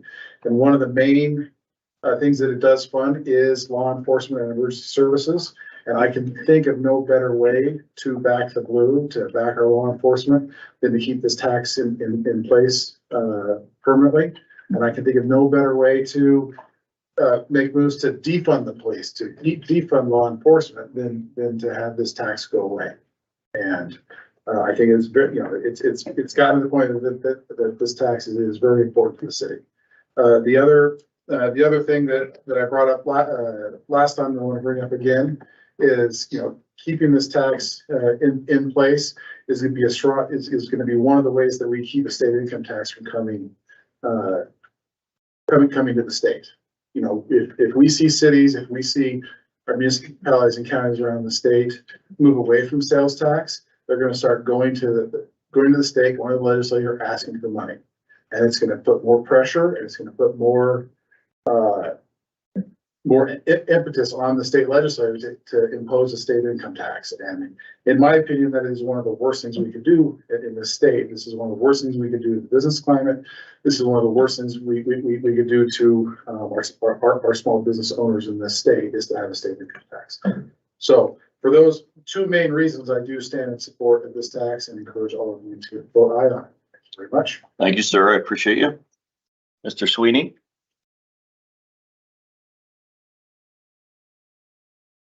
Thank you, Mayor, Council, Pat Sweeney, 951 North Kimball. So just a few reminders. It's already been said, but it's not a new tax. It's just holding our own. I think the quote on tourism from you, Mayor, was that about a third of the 5th cent is probably, and with Tyler's comments, 1/5. 1/5. So 20%. Yes, sir. So you weren't saying, and we aren't saying, that all of it comes from out of staters, but a fifth. So on the accountability portion and comments, of course, you're still going to be accountable, as we have always been, as a city, as the state. And the notions that previous councils and current council have spent unwisely, I can't disagree more on how the city has been run over the years. I moved here in 1979 and have seen vast improvements in utilizing that 5th cent very well. Do we lose some accountability by making this and extending it? I don't think so. I believe you are the voice of the citizens of Casper, not the county, but of Casper, if this were to go forward. In your portion, I think you will still reach out and most likely do a survey every 4 years. Has anything changed in the list of priorities? I don't think they will, but perhaps. Lastly, somebody commented on what's changed. Why are we suggesting this? Well, I really think politics in our state has changed, probably starting about 10 years ago, but it's really ramped up the last 5 years on all the derogatory comments. And you can't seem to please even half the crowd anymore. But the mere fact that this is passed at the rate it has since 1974, I think speaks volumes to that you're on the right track. And I hope you stay on that track. And we'll continue to work with other communities. Hopefully get to a possible resolution on this to move forward. Thank you for your time. Thank you, sir. Good evening. Good evening. Good evening, Mr. Nell. Eric Paulson, Ward 2. Hope you all are doing well. Great. Okay. So I want to start this out by speaking with you guys and letting you know that despite some of my criticisms I may have tonight, I think you're all good people. I think all of you come here with a big heart trying to help people. I do. Differences in politics and philosophy aside, I do want to say that, you know, I think you all have big hearts. Now, do I think you have a lot of bad ideas? Yeah, I personally will stand up and say it. I think you guys got a lot of bad ideas. I think we're currently using big cities, which are falling apart all across our nation as flagships to emulate, to copy. We've turned the Wyoming spirit and culture, what we're supposed to be, freedom, low taxes, pro Second Amendment. We've taken that culture and we're turning it into a gross caricature of itself.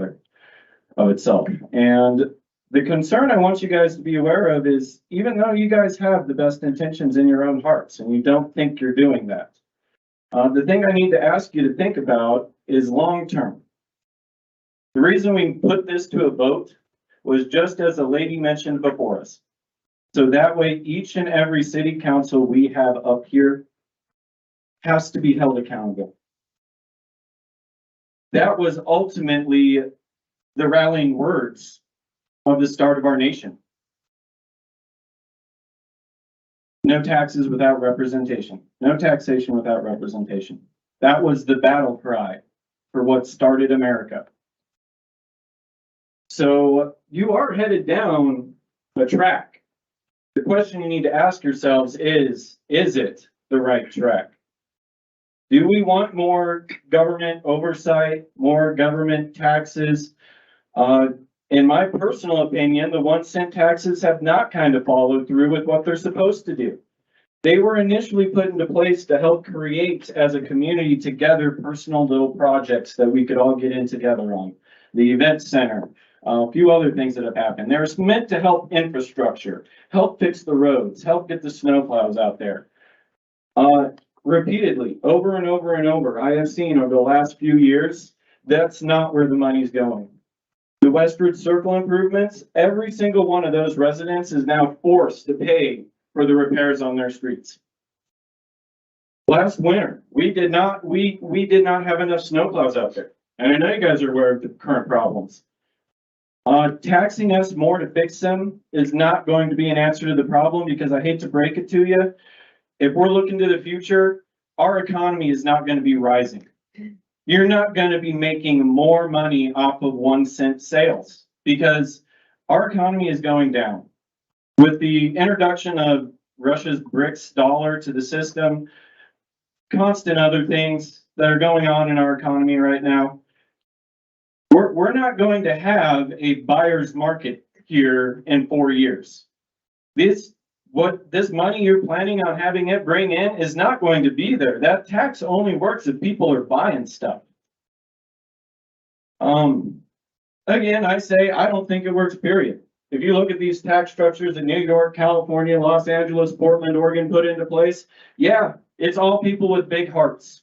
They want to help their programs, whether it be, and you know, that's the other thing I really want to get to before my time runs out.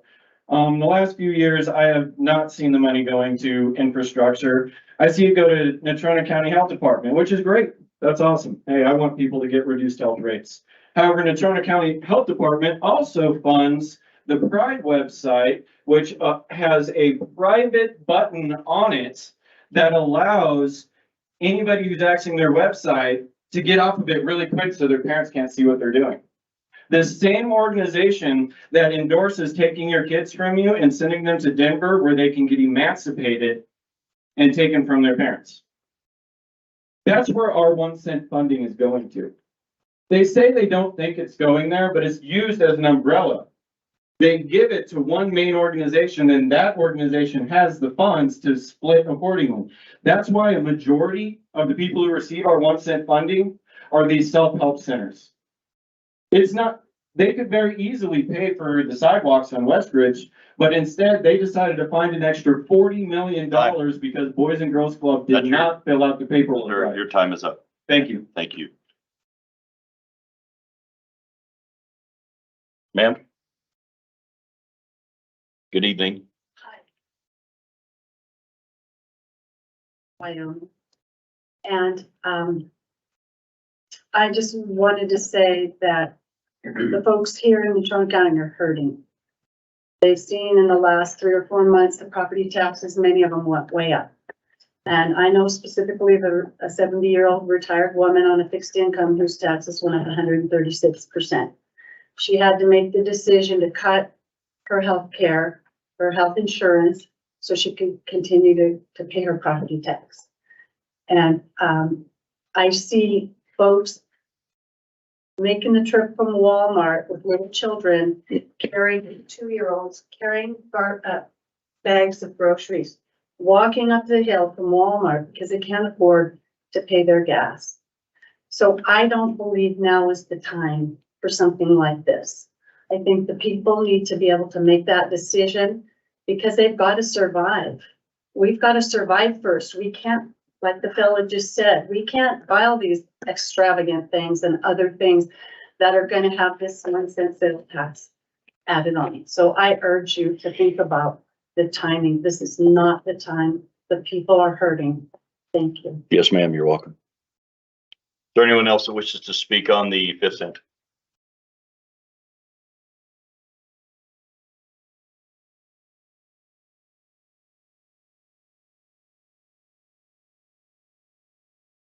Good evening. Thank you, Mr. Mayor and council. And my name is Tony Locke from here in Casper. And I want to reiterate what was said before. I know you guys are all working hard and everybody's got the right attitude, the right approach on this, but I speak in opposition of this. I'm going to go back to the accountability issue as well.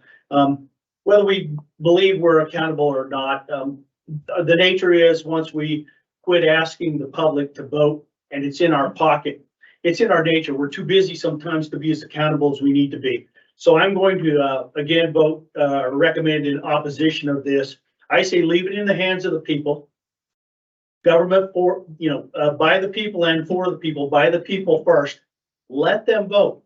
If they continue to vote for this, that's fantastic. I will tell you, in my belief is that requiring this vote also puts a little bit of additional diligence in your process to make sure when you look at your budget, you take your time to do it right.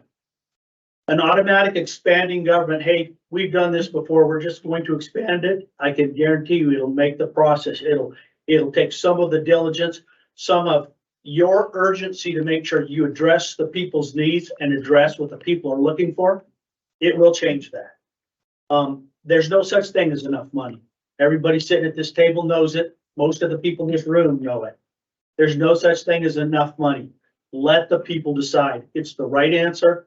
And so again, I recommend in opposition. And again, thank you all for your service. Thank you. Is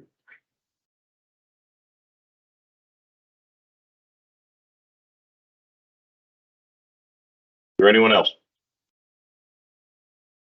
Okay, we will move on to the discussion phase. And I will start it out because I have plenty of things that were touched on tonight that I want to speak to. These are hard decisions that have to be made, regardless of who's sitting up here. And one of the things that bothers me the most is when people stand at that podium and they say you and us. Well, whether you like it or not, I am you. If you were to take the amount of taxpayers in Natrona County, I'm in the top 5% with the money I have to shell out to the government every year. I'm at the top. I pay a ton of tax, more so than most, I can promise you. And I will tell you, I would rather pay it a penny at a time when I can create a fantastic community to live in, not just for me, but for my 7 children. And when they have children, this is a fantastic community we live in. Every time somebody comes here, they can't believe the life we get to live in this community and the amenities that we get to offer. How are we going to do that without that cash flow, which is supported by 20% by people that don't even live here? They just come to visit here, they spend their dollars here. And when that Wild Sports Ranch is done and it's bringing in regional and national competitions, and those people are staying in our hotels and buying our gas and buying food and in our restaurants, that's all money that goes to our community to help us live. I do understand we're on a tight budget. One of the gentlemen talked about his parents being within $11 of their budget.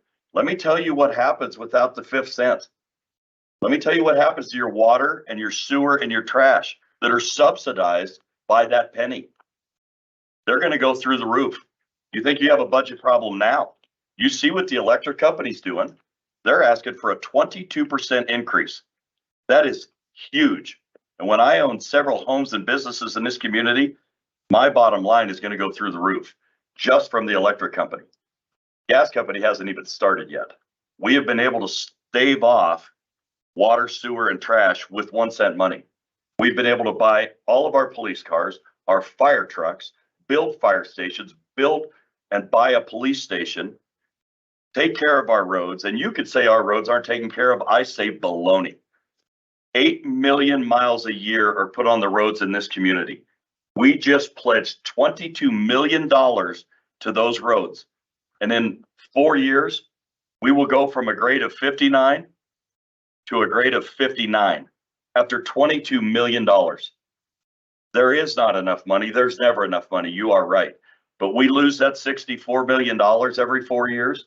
And on top of that, the one lady wants to know why now. Here's why now. If the state does away with direct distribution, we're in a world of hurt. So are these surrounding communities.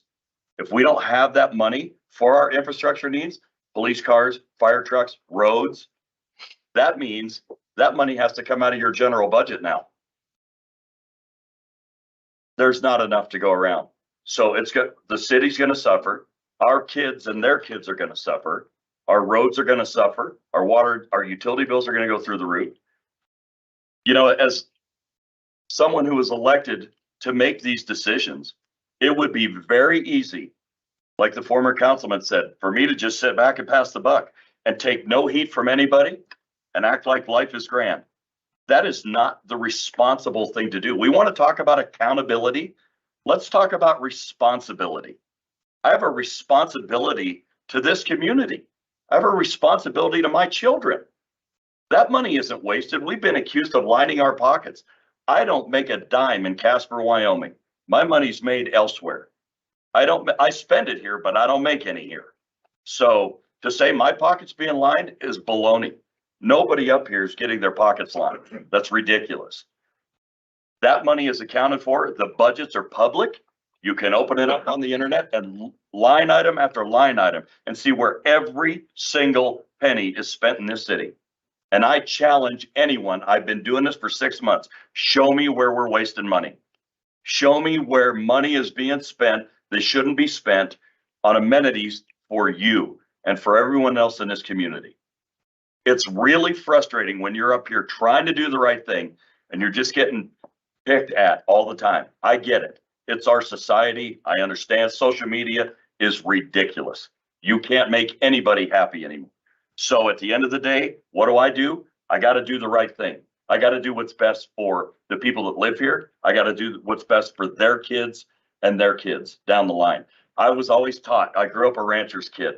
You leave a place better than when you got there. You do better and you make it better for everybody else. So that's what we're doing. We're making it better for you and your children and their children. A penny at a time. And I know it's a tax. I get it. But it's a tax we've been paying for 50 years. Nothing about this is new. Nothing. And I resent the fact that somebody comes to me and says, how dare you throw another tax on us? Sorry, this is the same tax you've been putting on yourself for 50 years. It's nothing new. Does that mean there's going to be a 6 cent someday? Quite possibly. But I can promise you this, it'll be under a line item. You want a new library? You want a new public health? You'll vote for those on a line item. And whether you want them or you don't. And I can tell you right now, none of the Casper's 1 cent money is going to public health. Whoever said that, none of it's going there. We have $2.25 million that went towards social services, which was picked by you folks when we sent out the survey. Where do you want the money to go? We followed that thing to the letter. And that money went exactly in the percentages that you told us to spend that. And that money that does go to some of our nonprofits, support our police department, our youth crisis center, things like that that are vitally important to this community. And without them, our police it'd be unbelievable what would happen. without the support of local people like that. You had your chance. So, Police officers not fund themselves. yes, they do. This one cent money goes to police vehicles, fire vehicles, the police station. It does not go to their we do not use any of our money for operational at all. It is 100% infrastructure and capital projects. That's where our 1 cent money in Casper goes, period. It is not operational. It is not budget, but without it, you take that $64 million away, that operational money now is going to have to cover everything. And where you're going to find $64 million to take care of everything else, police cars, fire trucks, fire stations, police stations, roads, parks, water, sewer, trash. That's one of the reasons we're doing this. You have to understand, we do this every day, every single day. We know what the communities, what's required in order for the city to run, to provide the amenities to you. The average citizen, and somebody brought this up, the average citizen doesn't know. They don't know where that money's going. They should research. They should look and see where this money goes and what it's spent on. These are good things for our community. They just are. They're necessities they're basic necessities. And our city budget, somebody brought that up. It went up 3% from last year to this year. 3%, the budget raise. Inflation was higher than that. And we stayed under inflation. So we're not overspending. I don't see that in our city. There's a couple other things. I want to remind you again, when you say big government or they government, we may be sitting up here in an elected position, but we are you. We go to our house just like you do every night, and we buy our groceries in the same store you do, and we pay the same tax you do. It's not you versus us. It's us. We're all together in this deal. Somebody's got to make the decisions. You elected us to do it, that we're trying to do what's best. Ma'am, please don't be rude like that, or I'm going to ask you to leave. I didn't do that when you were talking. I have a responsibility to my community. I'm doing what I can to be responsible, to do the right thing, to make it a better place for you, for me, and for everyone else to live. That's why we're doing it. I've said my piece. I will vote yes for this. I will vote yes because I feel like it is the right thing for our community. I can't speak to the other communities. I don't know what they're going to do. I know we are the largest populace. So somebody said you and Midwest and Edgerton. Well, we are 80,000 people strong here. So in a county that, or excuse me, we're 65,000 people strong in a county that has 80,000. We are the majority. And I know Midwest and Edgerton have already passed theirs. They won't survive without it, and they know it. They use it operationally. So does Barnum, so does Mills, so does Evansville. We are the only community that only uses 1 cent money for infrastructure and capital projects, period. We do not use it operationally ever. So it'll be up to those communities to decide. It takes 4 of the 6 to send it on to the commissioners, and then they have to decide. This isn't by any means done. We're just doing our part. Councilor Gamrell. Thank you, Mayor. I don't want to, you stated some of the things that I was going to say, so I don't want to reiterate too much, but I did want to address a couple of the points that were brought up during the public comment period. There was several folks that spoke about the lack of accountability and not knowing how these funds are used. We deliberated this for weeks, maybe even months last year. That was all published, so that information's all been publicly available for a year now as far as where the 1 cent funding is going to go. We also passed bills and claims at the beginning of every meeting. If folks were here for the beginning of the meeting, they would have seen us do that.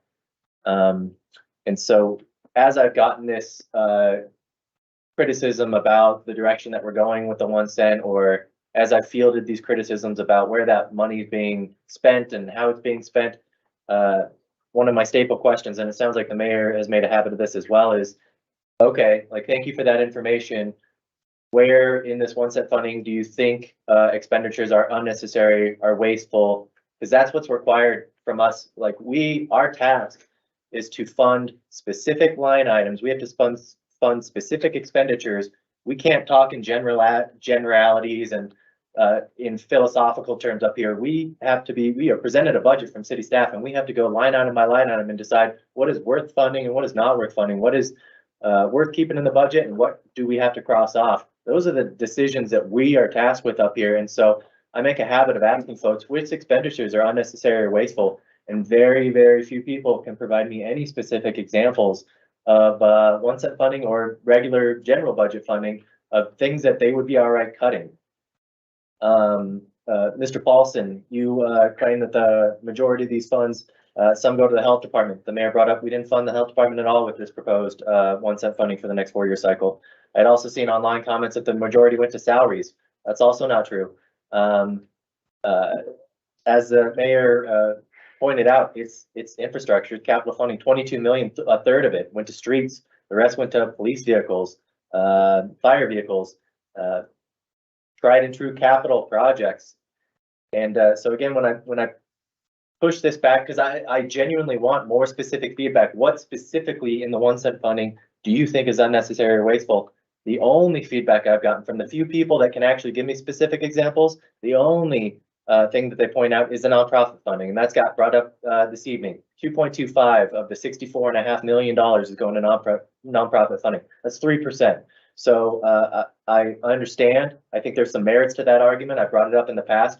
That's a debate worth having, but really that's only 3% of this $64.5 million. It's a drop in the bucket. And so I get it that some folks are not okay with that. And I think that's a debate worth having, but it's such a small percentage of the 1 cent funding that, you know, it's $16.5 million a year. If we were to go without 1 cent funding, that's $16.5 million a year that we would have to find elsewhere in the budget. And that's, you know, when you bring up the fact that we should go do without the 1 cent, okay, we have to find $16.5 million of specific expenditures. That's the task that you're putting on us to find that money. And so I think most of us are up to that task, but what we need as far as feedback from the community is those specific expenditures. What specifically do you think is wasteful? Because that's the feedback that we need to make the decisions that we're tasked with up here. As far as the 1 cent or the nonprofit, again, it's only 3% of the total, but the decisions that we made about 1 cent allocations are also informed by the survey that we did last spring. And in that survey, 23% of our residents thought it was very important. 35% thought it was important. 27% thought it was somewhat important. So even that nonprofit funding, I get it. There's people in the community, there's people in this room that don't agree with that, but we are using those surveys to inform the decisions that we made. The majority of people that took that survey said it is important. And despite that, the 2.25 million we allocated for this next 4-year cycle, that was reduced from 3 million from the previous cycle. So that's a 25% cut. And I don't see that acknowledged in the folks that don't agree with that funding. The fact that, you know, we cut that funding 25% for nonprofits. And, you know, to repeat a couple of the comments I made at the last meeting, people want streets to be plowed. They want grass, the parks to be green and well kept. They want public buildings to be in good condition. They want police officers to have body cameras.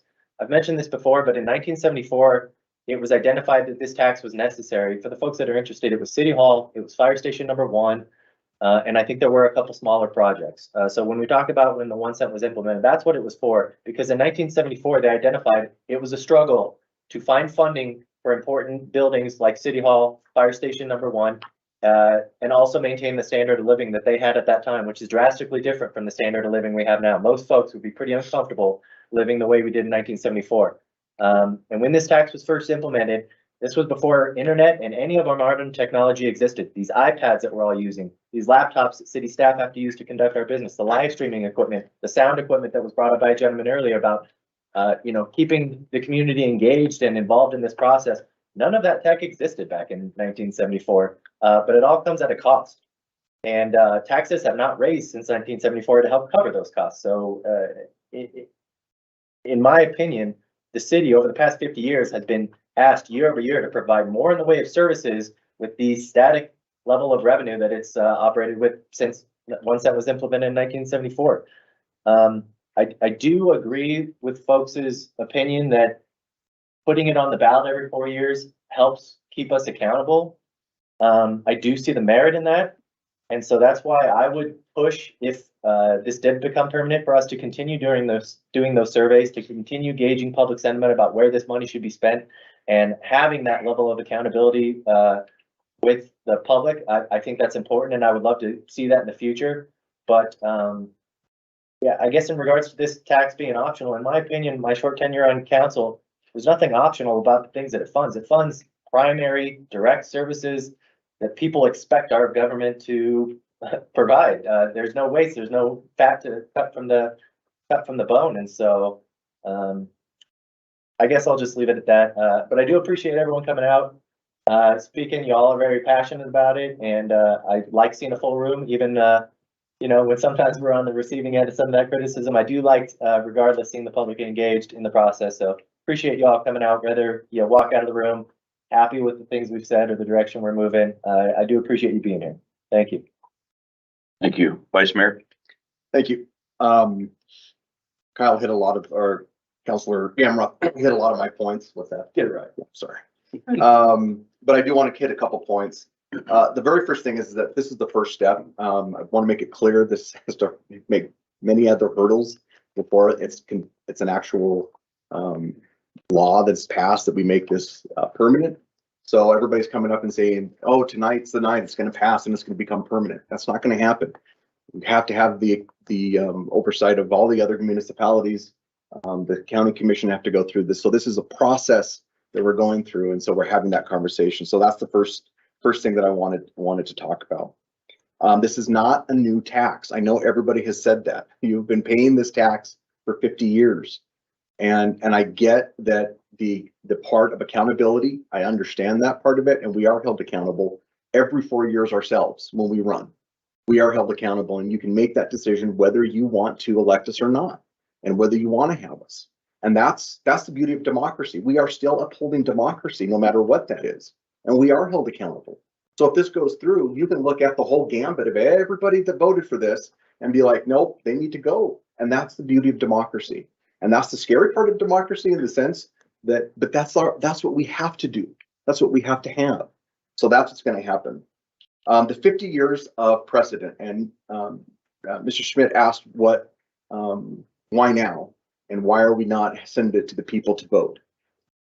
To me, when we set a precedent means that it has been set for a lot of time, it has been created, and the people are supporting this. And when we have consistently been 60 to 70% of the people voting for that, we as the democratically elected members can look at that to say, you know what, we can represent the majority of the people and say, let's do this. And we may disagree philosophically on that. I can understand that philosophical disagreement when we look at those things. But to me, it has been a precedent for 50 years that this tax has been. So that's why I'm asking that. As far as the other communities, Mr. Schmidt asked, what is our idea of our plan if it doesn't go through? Well, it won't go through. There's nothing we can do about it. We're not going to try to wrangle. We're not going to try to cajole. We've had conversations where we said, is this something we can move forward with? If it doesn't pass, it doesn't go through. If the commission won't vote for it, or if the other communities don't vote for it, there's nothing else we can do. And then that's it. We're done. We're not going to do anything else. We will go through the process and the system to probably get that done. One of the things I agree adamantly is that for also accountability, I believe we have to codify the opportunity for future councils to always have the surveys to the community for the 5th cent. That has to be in there for us to be held accountable for the money that we're doing, that it doesn't go to operations, that it stays with capital construction, that it stays with infrastructure, and the main things that we need for our community, like police and fire. That has to be done for sure.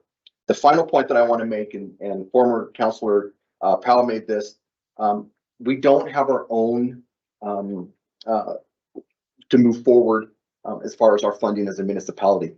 The state is not going to fund us forever. Whether we look at that, the state legislature doesn't have that funding. They're not going to be able to do that. The current legislature and the direction that they're going and the cuts that they make, and they think that they can make those cuts. I don't know where they're going to make the cuts or what they're going to do, but the municipalities will not survive, and they're not going to be able to go to the state legislature. We are going to have to be autonomous. We're going to have to make our own decisions here as a community and as a municipality, and not rely on the state and the state legislators. Thank you. Mr. Kathy? Thank you, Mr. Mayor. Couple of things is, I know several people mentioned property taxes. My property taxes went up right along with everybody else's, but we have no control over property taxes. That is run through the county assessor's office, which is under the control of the state. Those raises in property taxes have been dictated via the state. Our actual assessor was threatened with removal if he didn't follow the rules of the state for property taxes. So that is out of our control. I sympathize with the people that can't make property taxes. That has been one of my concerns for quite a while. And particularly, it isn't quite as bad here, but look at the people in Teton County where the billionaires are running out the millionaires, and you have the mom and pops that are my age, that their house, when they bought it, was a $40,000 house, and they started paying taxes on that, and now it's worth 4.5 million, and they're on the same fixed income. Those are the people that I really am concerned about, that how can we keep on with the inflation that we are driving our elderly residents out of their homes and their property that they have worked all of their lives for. So if you don't like your property taxes, go to the assessor's office, go to your state senators and representatives and have them change the rules. But until they change the rules, nothing is going to happen except your property taxes are going to continue to go up. That's the one thing I wanted to bring up. Secondly, you talk about democracy. The United States is not a democracy. It is a representative republic. The people, thank you.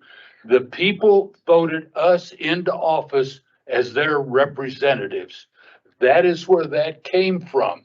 We are charged with trying to operate and run this as you elected us to do.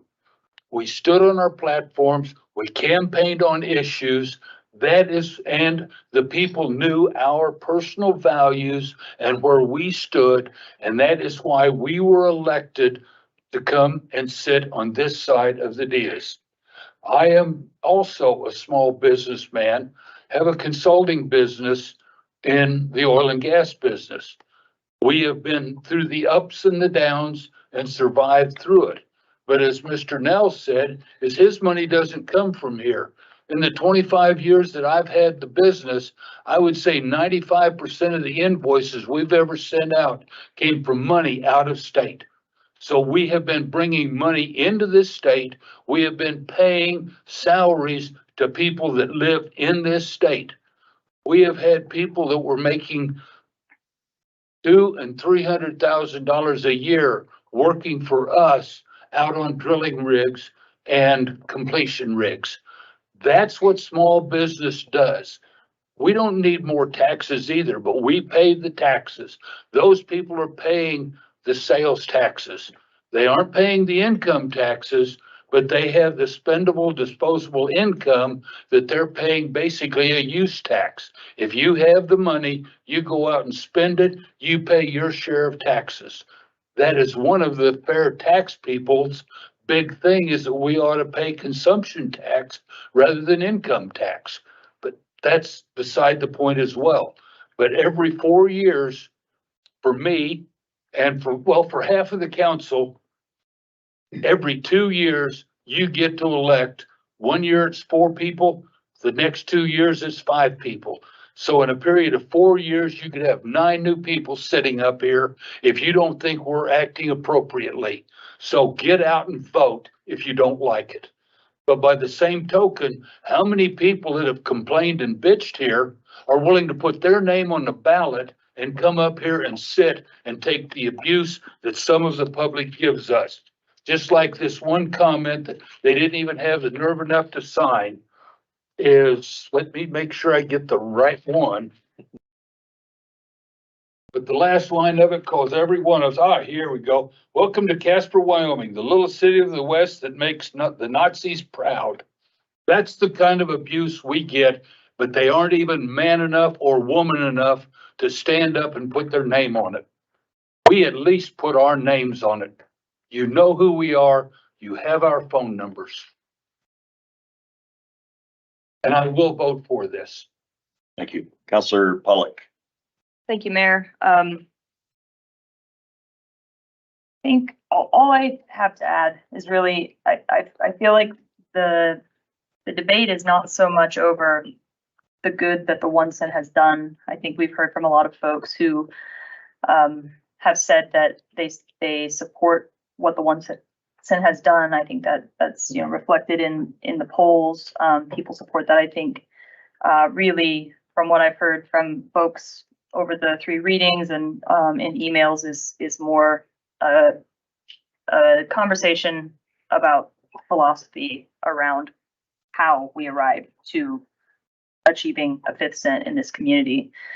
And what I'd like to say about that is in 1970, whatever, when this first came to be, we had a lot fewer things in this community.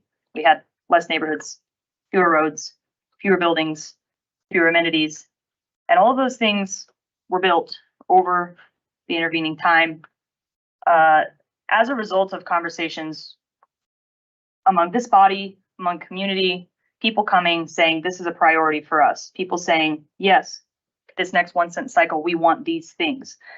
And as a result, the community has developed and we have more here to offer than we had before. It's a nicer place to live than it was in 1974. But that comes at a cost, and the cost to us today of that development is maintenance. And for me, one of the biggest, most stressful things every time it comes time to do budget is maintenance. I'm also a business owner, and I know that deferred maintenance is one of the worst things you can do because it will cost you double to fix it down the road. Councilor Powell, former Councilor Powell, mentioned this exact thing, right? As the roads degrade to a certain level, we're no longer talking about a minor repair, we're talking about a major repair. And in a state that touts fiscal responsibility all the time, I find that to be wildly irresponsible, to let things degrade around you, to not maintain them, to not take care of them, so that later generations, later people, not even later generations, just us in 10 years, have to pay twice as much, 3 times the cost to get that same repair done that should have been done when it needed to be done. And as we go through the budget, we look at it. There are needs that are unmet. There are needs that every year we've done the budget, we've had to say, sorry, we can't fix that thing. We don't have enough money for it. And it's not an emergency, so it'll have to wait. We got to attend to all these emergencies. I think that is irresponsible. So when we want to talk about accountability, I think we need to be accountable to the facilities that we have, to the roads that we have, to the sewers that we have. And it is incumbent upon us to be good stewards of those assets, amenities, facilities that we all enjoy. So for me, when I think about accountability, I think the mechanism for accountability, the way that I'm held accountable is during the election and in every phone call, every email, every cup of coffee that I have with a constituent. That's how I'm held accountable. I do not believe that an appropriate accountability remedy is to say, I don't like the decisions you've made, so we're not going to pay for police. We're not going to pay for roads. We're not going to pay for fire. To me, that is a mismatch. It's a misalignment of where the accountability needs to lie, right? The accountability we cannot hinge this 5th cent that is so critical to all of the things that we need to do to take care of the basic stuff we need to take care of in this city, to say, if you've made poor decisions, then we're not going to pay our bills. We're not going to take care of the things. We're not going to maintain our stuff, so that the next council has to pay twice as much to do it, or 2 councils from now, they got to pay more. I do not think that that is the appropriate accountability mechanism. I think that the appropriate accountability mechanism is the other ones that we're already using. Voting in the election, emailing us, calling us, coming here, which we all have done, right? This is a form of holding us accountable. I philosophically disagree with many of you that voting on the 5th cent tax every 4 years is an appropriate mechanism for accountability at this juncture, when we have the types of maintenance that we need to be able to do in our community, and that our 1 cent is handling for us at this time. So I will be voting for it. I have supported it throughout. I encourage other communities to do it because I think it is the responsible thing to do. And, you know, to me, I'm happy to answer accountability questions around that anytime. Thank you. Councilor Bond. Thank you. I'll be brief. Yeah, just I think a couple of things, just observations, I guess, from, again, my short time on the council. I took office in January. So what's been kind of eye-opening to me, I guess, is the kind of the demonization, if you will, of government. That's been kind of surprising. That and I kind of don't agree with that at all, and I never have, that all government is bad. Government is bad, is tyranny, as has been mentioned this evening. This is not taxation without representation. We are your representatives. Whoever said that. We are accountable to the voters. The other thing, I guess, that's been surprising or kind of eye-opening to me is the ability that I've had to kind of learn about these issues a little bit more deeply than I did before I was on the council. I tried to study issues even as a citizen before I became a council member.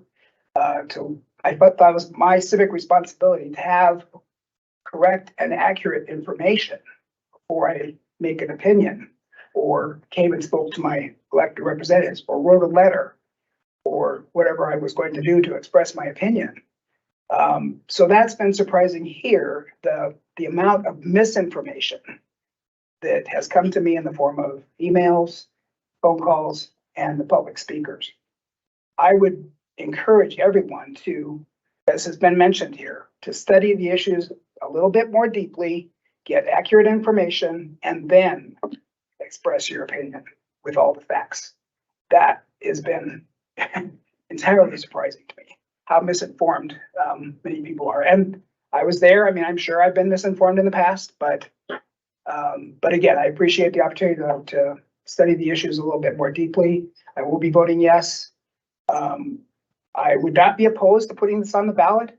However, that's not the question before us today. We are being asked to make a decision based on this proposed ordinance, not on putting this on the ballot. I'd be okay with putting this issue on the ballot, but that's not the question before us today.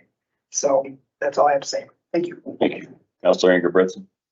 I would like to address a question that Mr. Schiffman had, because that's, everybody else has touched on everything but that one thing, and it was me who had brought that up. So every time that we sit down and look at the 1 cent when it's coming back up to be revoted on, every department head, every single person in this county has to sit down and have 2 budgets. So when everybody's talking about responsibility, I want you guys to think about that for a minute. Thousands of hours, every 4 years, for 50 years, we have 2 budgets. And we've had to sit here and they've had to say, well, if it doesn't pass, this is what we have to do. We have to cut this many people. We have to get rid of these services. This is what we have to do. And how many people are going to leave and have to be laid off because the 1 cent doesn't pass?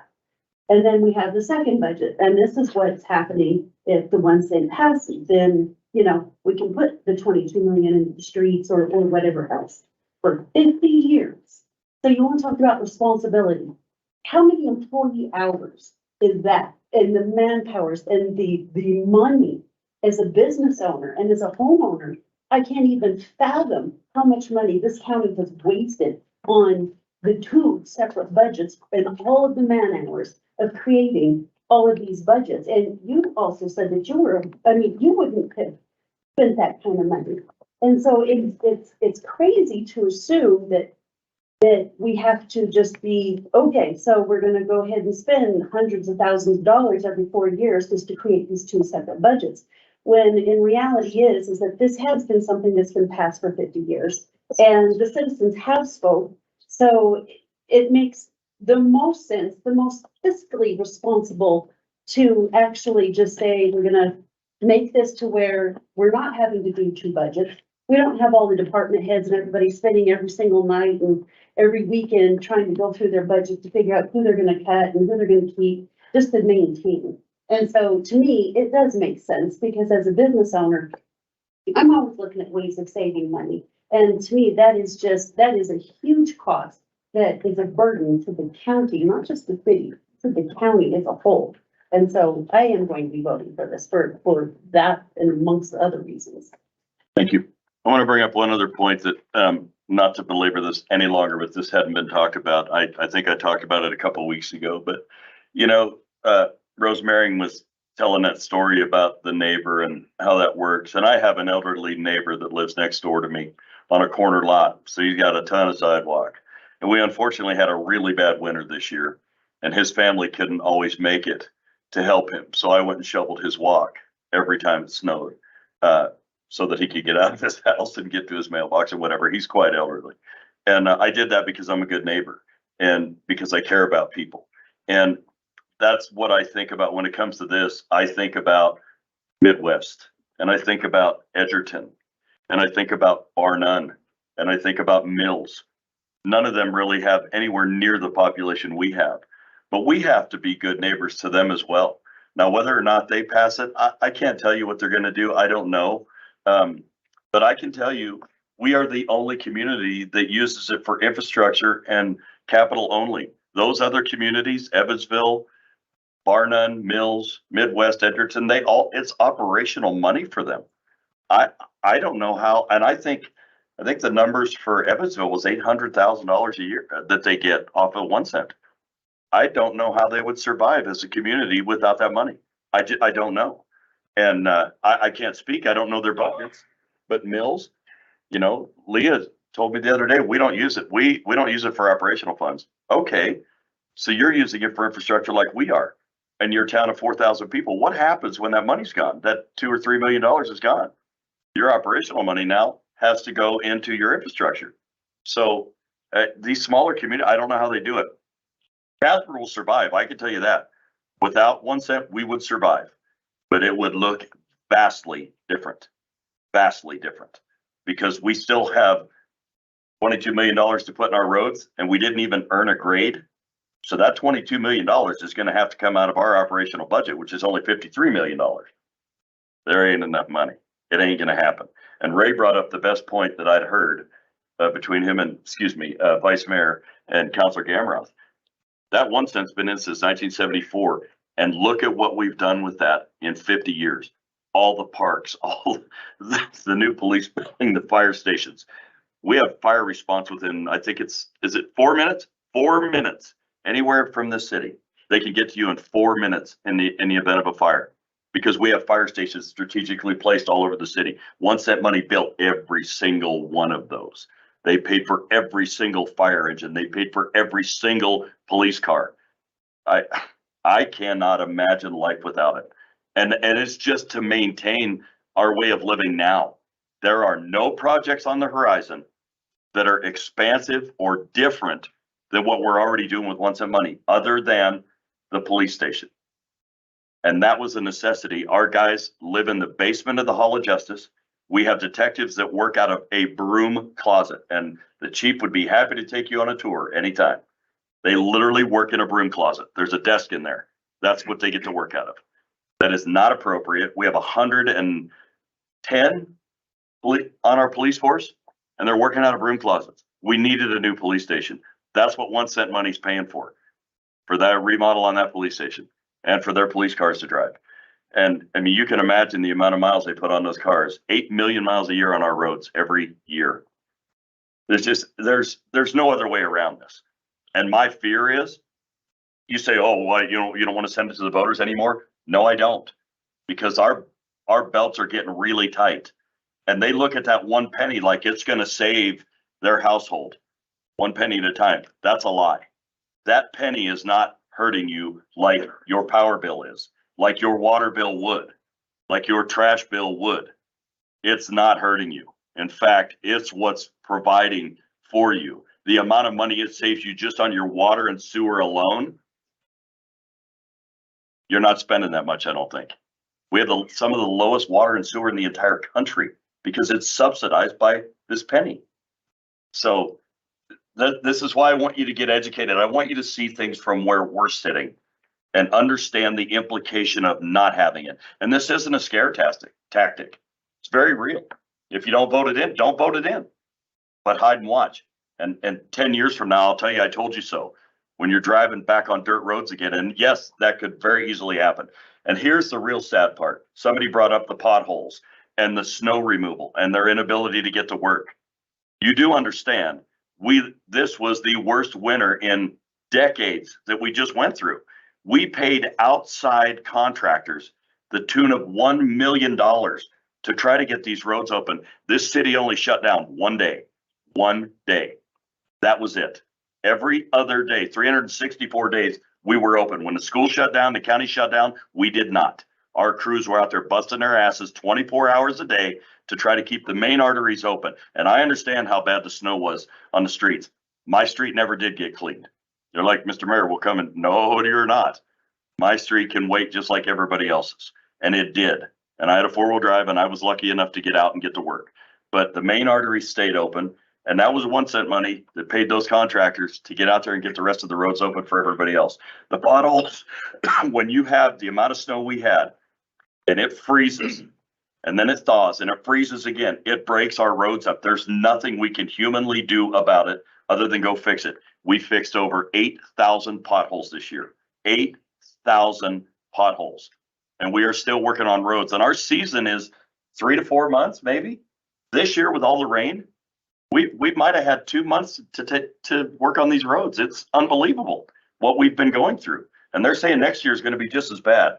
So I don't know. I just want you to know that. I want you to keep all that in mind when this penny, oh, it's still taxed. Yes, it is, but it's a penny out of every dollar. 1 penny that is being subsidized by people that come to our town to come visit, every hotel, every meal in a restaurant. I'm telling you, this is the easiest, best, smartest, most responsible way to go for you, for me, and for our community. I don't know how else to paint it, how else to put it. But if you can, and I will challenge you one more time, show me where that 1 cent money is misappropriated. And we will talk about it and we can change it anytime. But we follow the survey that we give you, that you give back to us, and that's where that money goes. Counselor. All right. I'm gonna keep it sweet and short here, short and sweet. But the reason why I am voting yes for this tax, and I'll say, because it's been mentioned numerous things. You've all heard it. We've heard you, and I appreciate all of it. And it's a learning experience for all of us sitting here is to hear your feedback, and it's much appreciated. But the time has come for when I see it is that we need to hold our own here in Wyoming. We have done it, and now the time has come and we got to do it again. This is us. So I listen to people say that we're not being responsible or transparent. Yes, we are. Everything is online. You can see and request whatever you need. We need to hold our own. We can no longer rely on state funding. We can no longer rely on oil and gas funding. We've been entitled to it way too long, and now we have to step up and do it ourselves. The best way to do that is to tax ourselves. I know it affects every single one of us. Me too, just like everybody here, and you've already heard that. I don't want to pay more taxes, but I'm not paying more taxes. We've already been taxed this forever. You've already been accustomed to paying this tax. And the benefits of this outweigh the good. We need it. We need it for, it's vital tax to keep. I have some notes here. It says we attract new businesses and opportunities and jobs. There's small businesses here. Do you think you're gonna build a business and expect people to come work for you because you have a crappy neighborhood? It's not. They're not gonna come. It's not gonna be welcoming because everybody wants amenities. We need those, and we need this money and this 1% tax to keep on coming. And then keep on, remember too, we are just a stepping stone. It goes further. We can do what we can do from where we're sitting. And that is how I sleep at night. And I know that's been mentioned before by people accusing us that I don't know how you can sleep at night. Well, I'm going to tell you, because I believe in leaving this city better than it was when I came here. I want my son to grow up and have the amenities that we are all used to. I don't want to see him have to struggle with that or not have anything either. And I can rant all day long, but you know what? The time comes is I want to leave Casper better. I want people to come and visit us. I want to keep our things that we have, all of our nice things. I don't want to take that away. I don't want to leave people suffering or potholes bigger than they are now. I mean, we all have rights, and yes, I agree with that. But here's the thing too, is that we all need to do our part. And that is how we hold our own, as far as I'm concerned in Wyoming. And if that means paying a penny that you've already been paying for, just suck it up and do it. I mean, we all have to do it. We are all doing the same thing. So I'm sorry, people aren't gonna be happy. It's gonna be 50-50. We've gotten a slew of hate mail. I mean, yeah, I get it, but the good outweighs the bad. We have to take it and we have to do it. So I'm voting yeah for it again, and that's why I've been in support of it. Because it's vital and we need this here in Casper. Well, it's not quite 50-50, it's actually 70-30. Thank you. Just so you know. But one more thing, and then we're gonna get off of this, but the Westridge was brought up, and I think it's really important for the public to understand that we do not use tax money for personal gain. And Westridge, their LAD is to pay for their own sidewalks and their own water and sewer that go to their house. That is their property. They own it. It's the city cannot, we will not use taxpayer money for personal gain. We can't and we won't. So the LAD for Westridge, that money they're being assessed is for their own sidewalk and gutter and their own water and sewer lines. That's it. The city's picking up the tab on the street and everything else. The taxpayers are. So we don't use tax money for personal gain ever. So with that said, I think we shall move on. Oh, we did have a state legislator come and talk to us tonight, which I thought was two of them, which I appreciate, by the way. But let's keep in mind too, they're sitting on $500 million, $500 million in their savings account while we're struggling. So that's why we need the penny, because the state isn't helping us on this level. $500 million. Awesome. Okay. Any abstentions, any amendments? Any abstentions or nay votes? All voting aye? Aye. Please record the vote. All councilors voting aye, the motion passes. All right, let's move on to consent resolutions. Please read them by title only. 981, approving and adopting the Western Gateway Corridor Study Phase 1 for the Casper metropolitan area. 982, authorizing amendment number 1 to the contract for professional services between the city of Casper and TO Engineers Incorporated.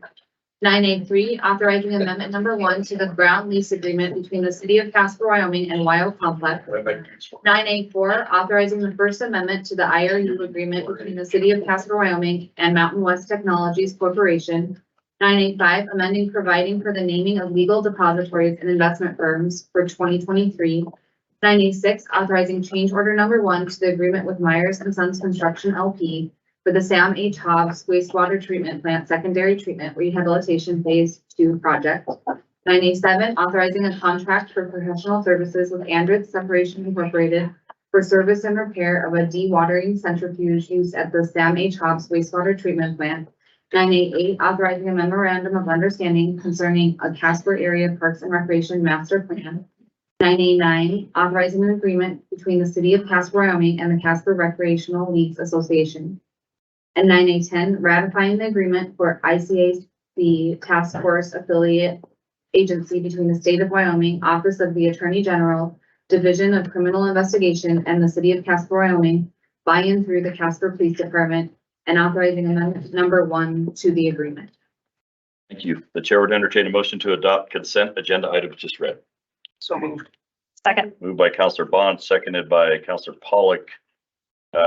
Miss Acting City Manager, would you like to comment on any of those items? Okay, very good. Any abstentions or nay votes? All voting aye? Aye. Please record the vote. With all councilors voting aye, the motion passes. Thank you. Please read the consent minute action titles. It's a purchase of 2 Valley Deck mowers for use by the Parks Division of the Parks Recreation and Public Facilities Department.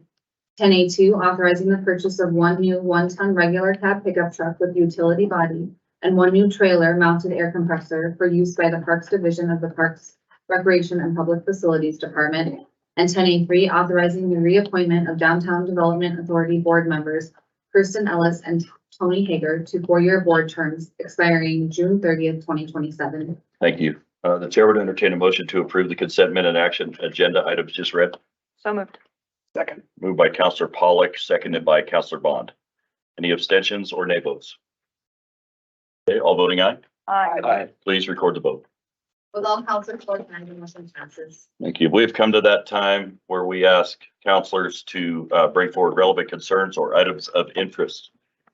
Counselor Ingebretson. I don't have much, but I just want to let everybody know that Fort Casper is hosting Archaeology Day this Saturday on the 19th. And then also the River Revival is also this Saturday from noon to 5. So fun things to do, get out there and enjoy it. Thank you. Counselor Jensen. Duck Derby coming up. We gotta, everybody get out and go to the duck derby, watch the ducks float down the river.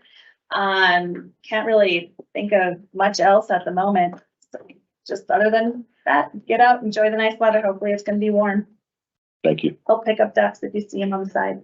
We miss them, right, Dan? Counselor Gamera. Thank you, Mayor. We had a DDA board meeting last Wednesday. We elected new leadership, includes Greg Dixon. He's from Hilltop and he's the new chair. Deb Clark from eval.com is the vice chair. Nick Grooms from Grooms and Harkins is the treasurer. Sean Hauk from Frontier and Upsalt Media is the secretary. We recapped the meet and makeup event. No disturbances, went well. We got positive feedback on the way a relatively explicit act was handled. Folks appreciated the disclaimers and stuff, so it sounds like most people kept the kids at home and everyone had a good time. Good to hear. It also sounds like we're going to experiment a little bit more in the diversity of the performances just because of the positive feedback. You know, the DDA has gotten some feedback in the past that a lot of acts are homogenous and similar, and so this was kind of a good case study to start experimenting a little bit, get a little more out of the box. And so hopefully people continue showing up to those concerts and continue showing up to those events and reaffirming that belief that, you know, we can have a diversity of acts down there. People are going to show up regardless. We did talk about the ice rink for this upcoming winter, and the board reaffirmed our belief that it's a critical component for winter activities down there. I know there was a lot of discussion about it last year when we didn't have the ice rink for a variety of issues, but really securing a chiller continues to be the crux of the struggle to maintain the ice down there. And so I guess I would just call to action out there. Anybody that has any leads on a chiller or you know, has experience in that industry or might have connections that could benefit the DDA in procuring one, please reach out to me. I'd be happy to connect you to Kevin at the DDA and make that happen. We also published our strategic plan, which you can find on page 65 of our info packet from this last week.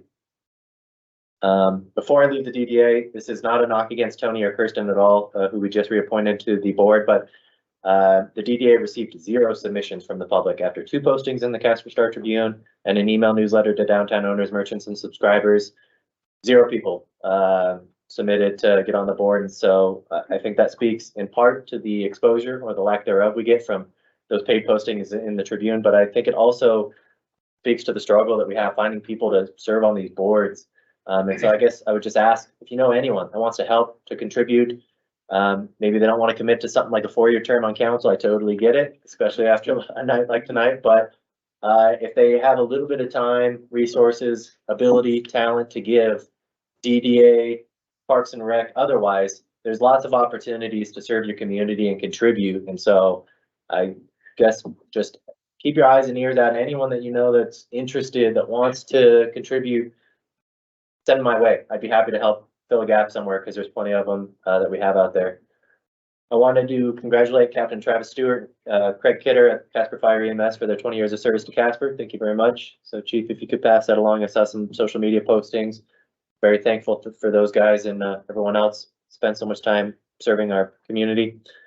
I didn't get an opportunity earlier to thank Copper, the user group, and everyone, Pat Sweeney, everyone that spoke to the importance of the outdoor skate park, but also just in general, providing a space for kids in our community to recreate, to develop their skill sets, to build a community of like-minded people. A lot of these kids, you know, maybe don't have great families and stuff at home. And so these activities can provide a sense of community that maybe they don't get elsewhere. And so thank you for speaking to the importance of providing those venues. I do know there were concerns about recent repairs done at the skate park, and so I'm very happy with the work that our Parks and Rec director is doing on that. I think most everyone probably saw, we got a very detailed timeline of events yesterday, providing a lot of context for this discussion. I believe our Parks and Rec director is meeting with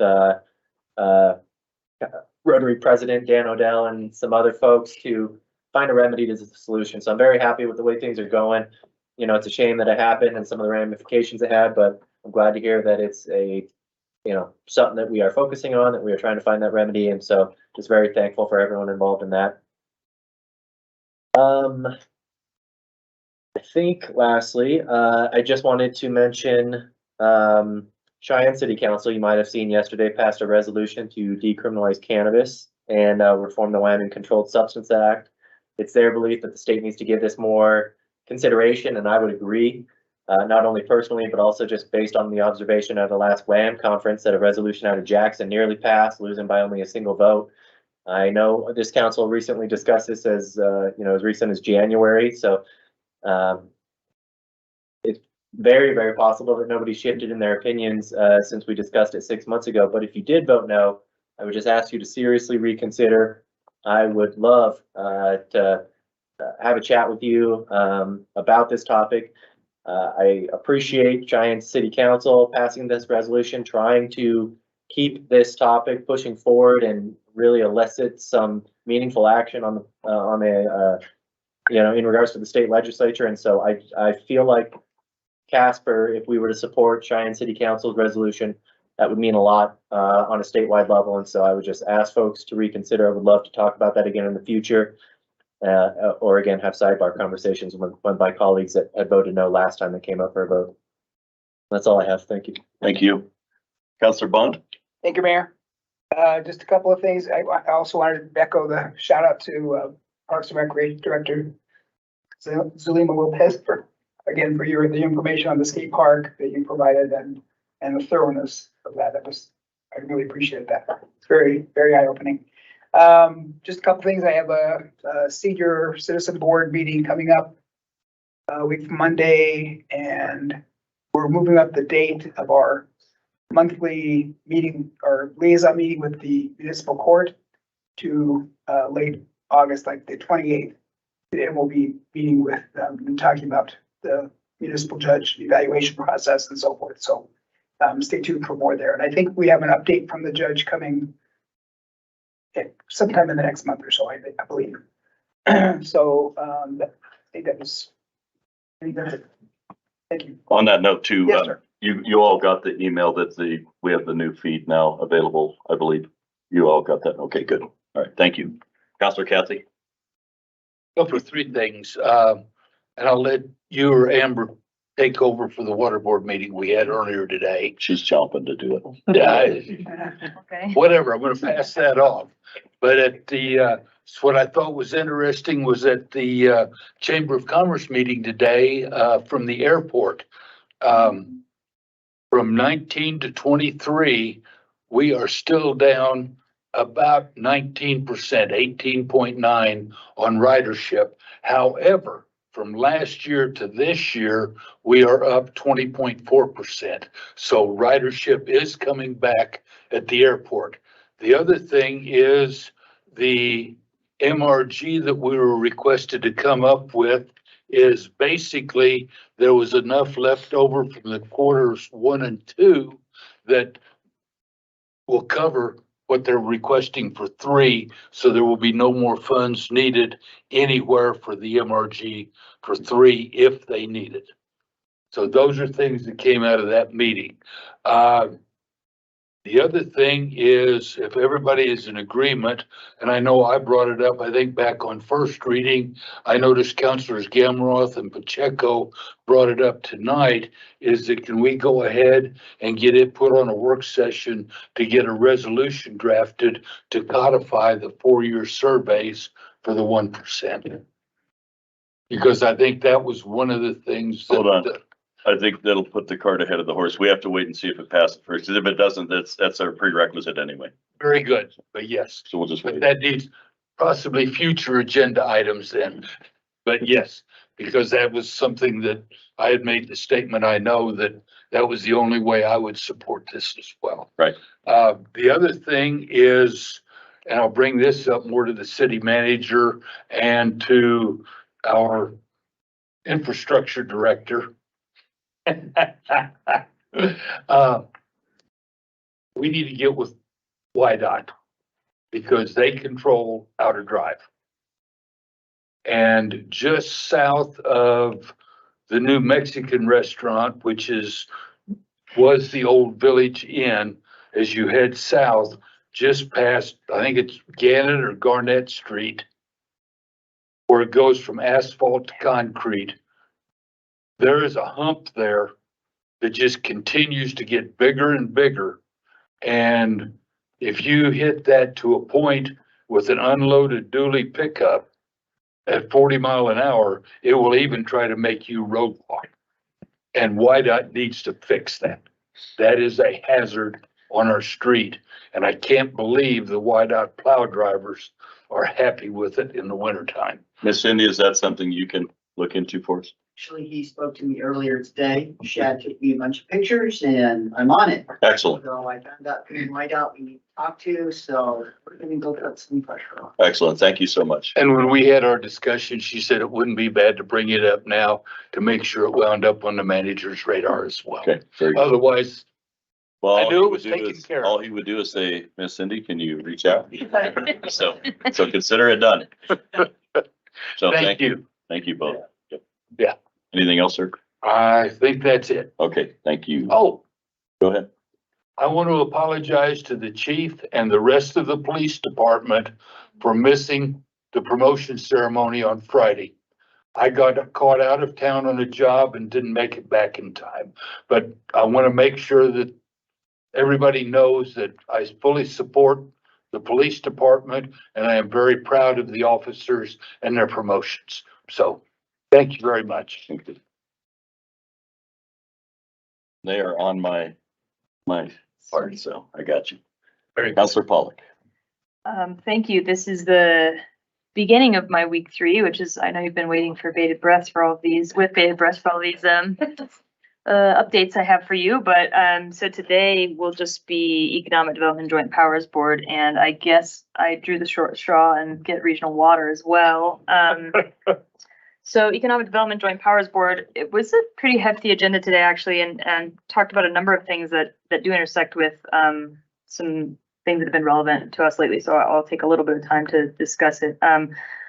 We talked about the Rocky Mountain Power rate increase, and on that note, Representative Locke left, but I wanted to give him a shout out. I don't know if any of you saw his letter to the editor, trying to raise some public awareness around the proposed rate increase from Rocky Mountain Power in advance of the August 24th public meeting. But he's a legislator from Casper, and he wrote a letter to the editor. If you didn't see it, give it a read, just kind of as a call to action for folks to get involved and make sure that that entity knows the impact that type of rate increase would have. He's also having a town hall on the 17th. Yeah. Where at, I don't know where, maybe it says in the article. I'll look while somebody else is talking, but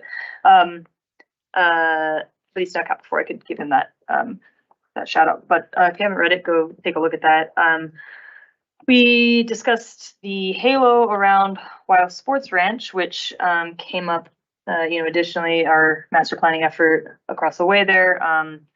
Advanced Casper also has some synergistic projects that are in the works in that area as well, which makes me even further compelled by the project that we have going on there and some of the grant funding that we're seeking from Business Council and whatnot.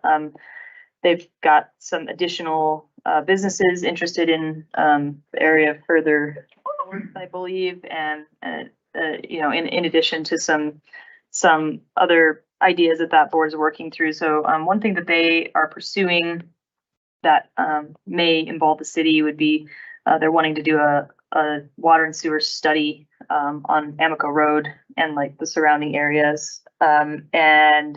It looks like there's some funding available through water development. I don't know where this pot of money is exactly, but presumably somebody's familiar with what water development is, and they offer to cover some costs for those types of studies. So I've sent that on to, we brought it up at Regional Waters Day, and I sent it on to Carter, which was the recommendation of that board. We talked about 5th cent and MRG, which I think there's no new information really to share there other than what Councilor Kathy shared about the MRG.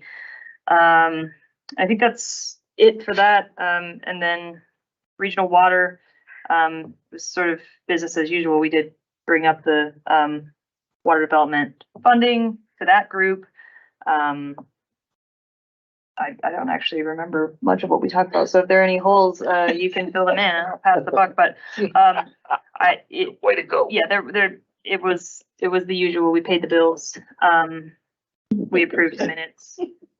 That's about it. And did I have one? Oh, yeah, I just wanted to thank the council for thoughtful discussion around 5th cent. I think taxes, like Wyoming's other 4-letter word, most of the time it can be difficult to discuss. But I really believe that if we're truly thinking about a sustainable future for Casper, this will be one of the most important initiatives that we could undertake. And I do think it takes leadership, and I do think that there's, somebody has to be the one to stick their neck out and say, this is the right direction forward. And so I'm really thankful that everybody here was willing to do that. And, whether that broader effort is successful across the county remains to be seen, but I'm very pleased that we were able to show strongly, and I think articulate really strongly why we think it's important, and, take that first step, because, in many cases, that's the most difficult one. Somebody has to get the effort started, and I'm glad that we were able to be part of that. That's all. Okay, well, thank you. Vice Mayor. Nothing for me tonight. I think I've spoken enough. Okay, I certainly have as well, but I've got a few things I need to touch on.